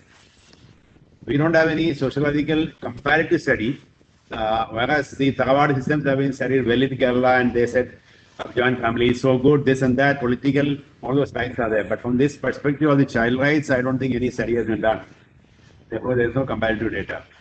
Thank you so much, sir. I probably believe that whether the joint family or whether it is the nuclear family, it all depends on the rights orientation of the parent. Mara Akila spoke about that democratic parent. Whatever nomenclature you give, I would say a rights-oriented parent. The parent should understand his right and her right, and the child's right also. There are certain things so that your control has to be put on the child. You videograph now, everybody is sitting at home. I have a 5.5-year-old grandson, and the classes are taken on a cell phone. The poor chap sits on the cell phone And after that, you say switch off, how will you switch off? Then, Mama, you are telling me the morning you sit on the video and watch this for 1.5 hours. Somebody is talking something. Now I want to watch my Pogo or something. And that's democratic. You can't allow the child to do that all. So it's a human rights oriented parenting is the right word. I think that makes all the difference in respect of the rights violations. Thank you. Thank you so much. Thank you. Can I just come in for a minute, Subhashri ma'am? Yes, Akila, please, Akila. So I again agree with the earlier speakers that I don't think there's any evidence to suggest that breakdown of the joint family has either increased or reduced instances. I think there's greater reportage generally. There's greater awareness of laws. There's a lot more assistance of civil society organizations, a lot more prostitution. We still have a very long way to go, but there definitely is increased awareness and more numbers come because of this report. Thank you so much. And due to the time, pressing time, we are not having much questions. I'm very sorry. And there are a lot of positive comments, and some of them I'm really asked about what could be the first step we should do once we came to know about the abuse. Akila, would you please orient on this so that it will be a fantastic learning for them also? Okay, what should first be done when abuse is known? Firstly, well, I would answer this question not as a lawyer, but a person who's generally interested in the welfare of the child. It could be providing support in terms of mental and physical health. Next, the question of reporting to law enforcement authorities. And so I'm more qualified to speak about law. So this could mean going to your local police and an FIR. And but yeah, I would first say ensure that the child is no longer vulnerable. If the child, for example, is under the same roof as the abuser, try to distance them, ensure that they are safe, and proceed with an FIR. And when the criminal law is put into motion, the police will take over. Thank you so much, Akila, for the wonderful crisp answer. And we have the next session with all the speakers present, experts present. We would like to actually release the magazine which the MSSW students have done it during this pandemic to utilize it. One is about the positive engagement. The number two is about spreading awareness about mental health. And I welcome Balgis to talk a few words about the opening of that release of the magazine. Balgis, over to you. Thank you, ma'am. Good evening, everyone. In this year of a pandemic,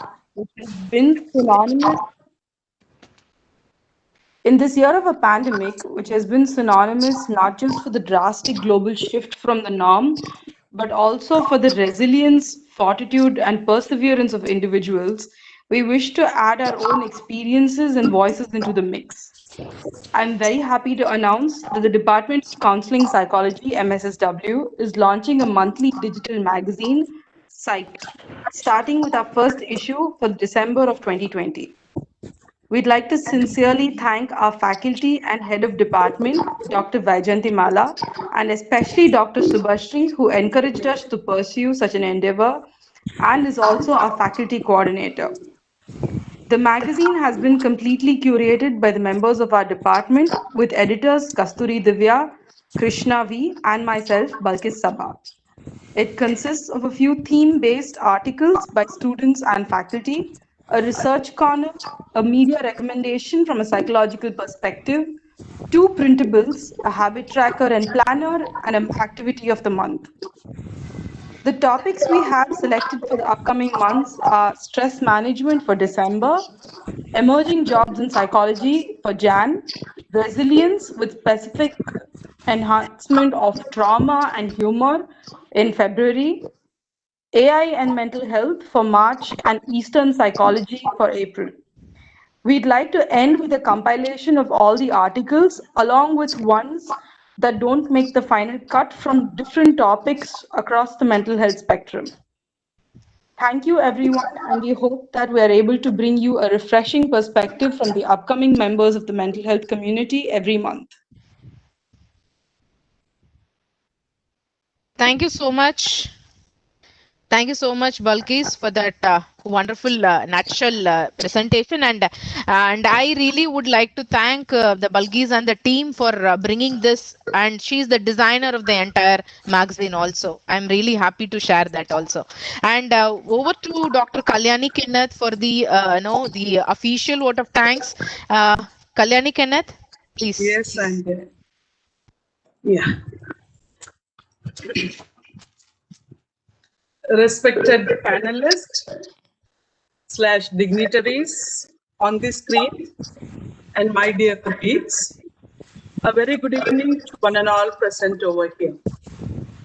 It gives me immense pleasure in delivering the vote of thanks on this August gathering for the webinar on child protection, psycho, social and legal spectrums conducted by the Department of Madras School of Social Work, Psychology, in collaboration with Child-Centric Disaster Risk Reduction Center, National Institute of Disaster Management, Ministry of Home Affairs, Government of India, rightly organized on the 10th of December, which is observed as Human Rights Day. In the onset, I would like to extend my heartfelt thanks to Patron Major General Manoj Kumar Bindal, Executive Director, NIDM, Guidance Professor Santosh Kumar, Professor and Head, CCDRR, NIDM, Convener Dr. Kumar Raha, Professor and Program Officer, CCDRR, NIDM, and Dr. Balu I, Coordinator, CCDRR Center, NIDM, along with Patron Dr. Raja Samuel, Principal of Madras School of Social Work, Dr. R. Subhashini, Dean, Chair for Center of Excellence for Health Psychology from Madras School of Social Work, for having been of great support and strength in encouraging and conducting such an important webinar online. My thanks go a long way with all the enthusiastic participants all over the country and the resource persons, namely Dr. Ashwini, Director and Founder of Mukta Foundation, Bangalore, for her psychological perspectives, Dr. P.M. Nair, IPS retired, Delhi, former Director General, National Disaster Response Force and Civil Defense, Government of India, New Delhi, for his social perspectives or spectrum, and Dr. and Ms. Akila RS, advocate based in Chennai, for her legal dimensions of child protection. I thank all the three great jewels of this webinar for their intellectual contributions from psychological perspective, social spectrum, and legal aspects of child protection. It has been a knowledgeable speech connecting to disaster management, motivating and soulful insights into various human trafficking social spectrums, and overview of legal aspects.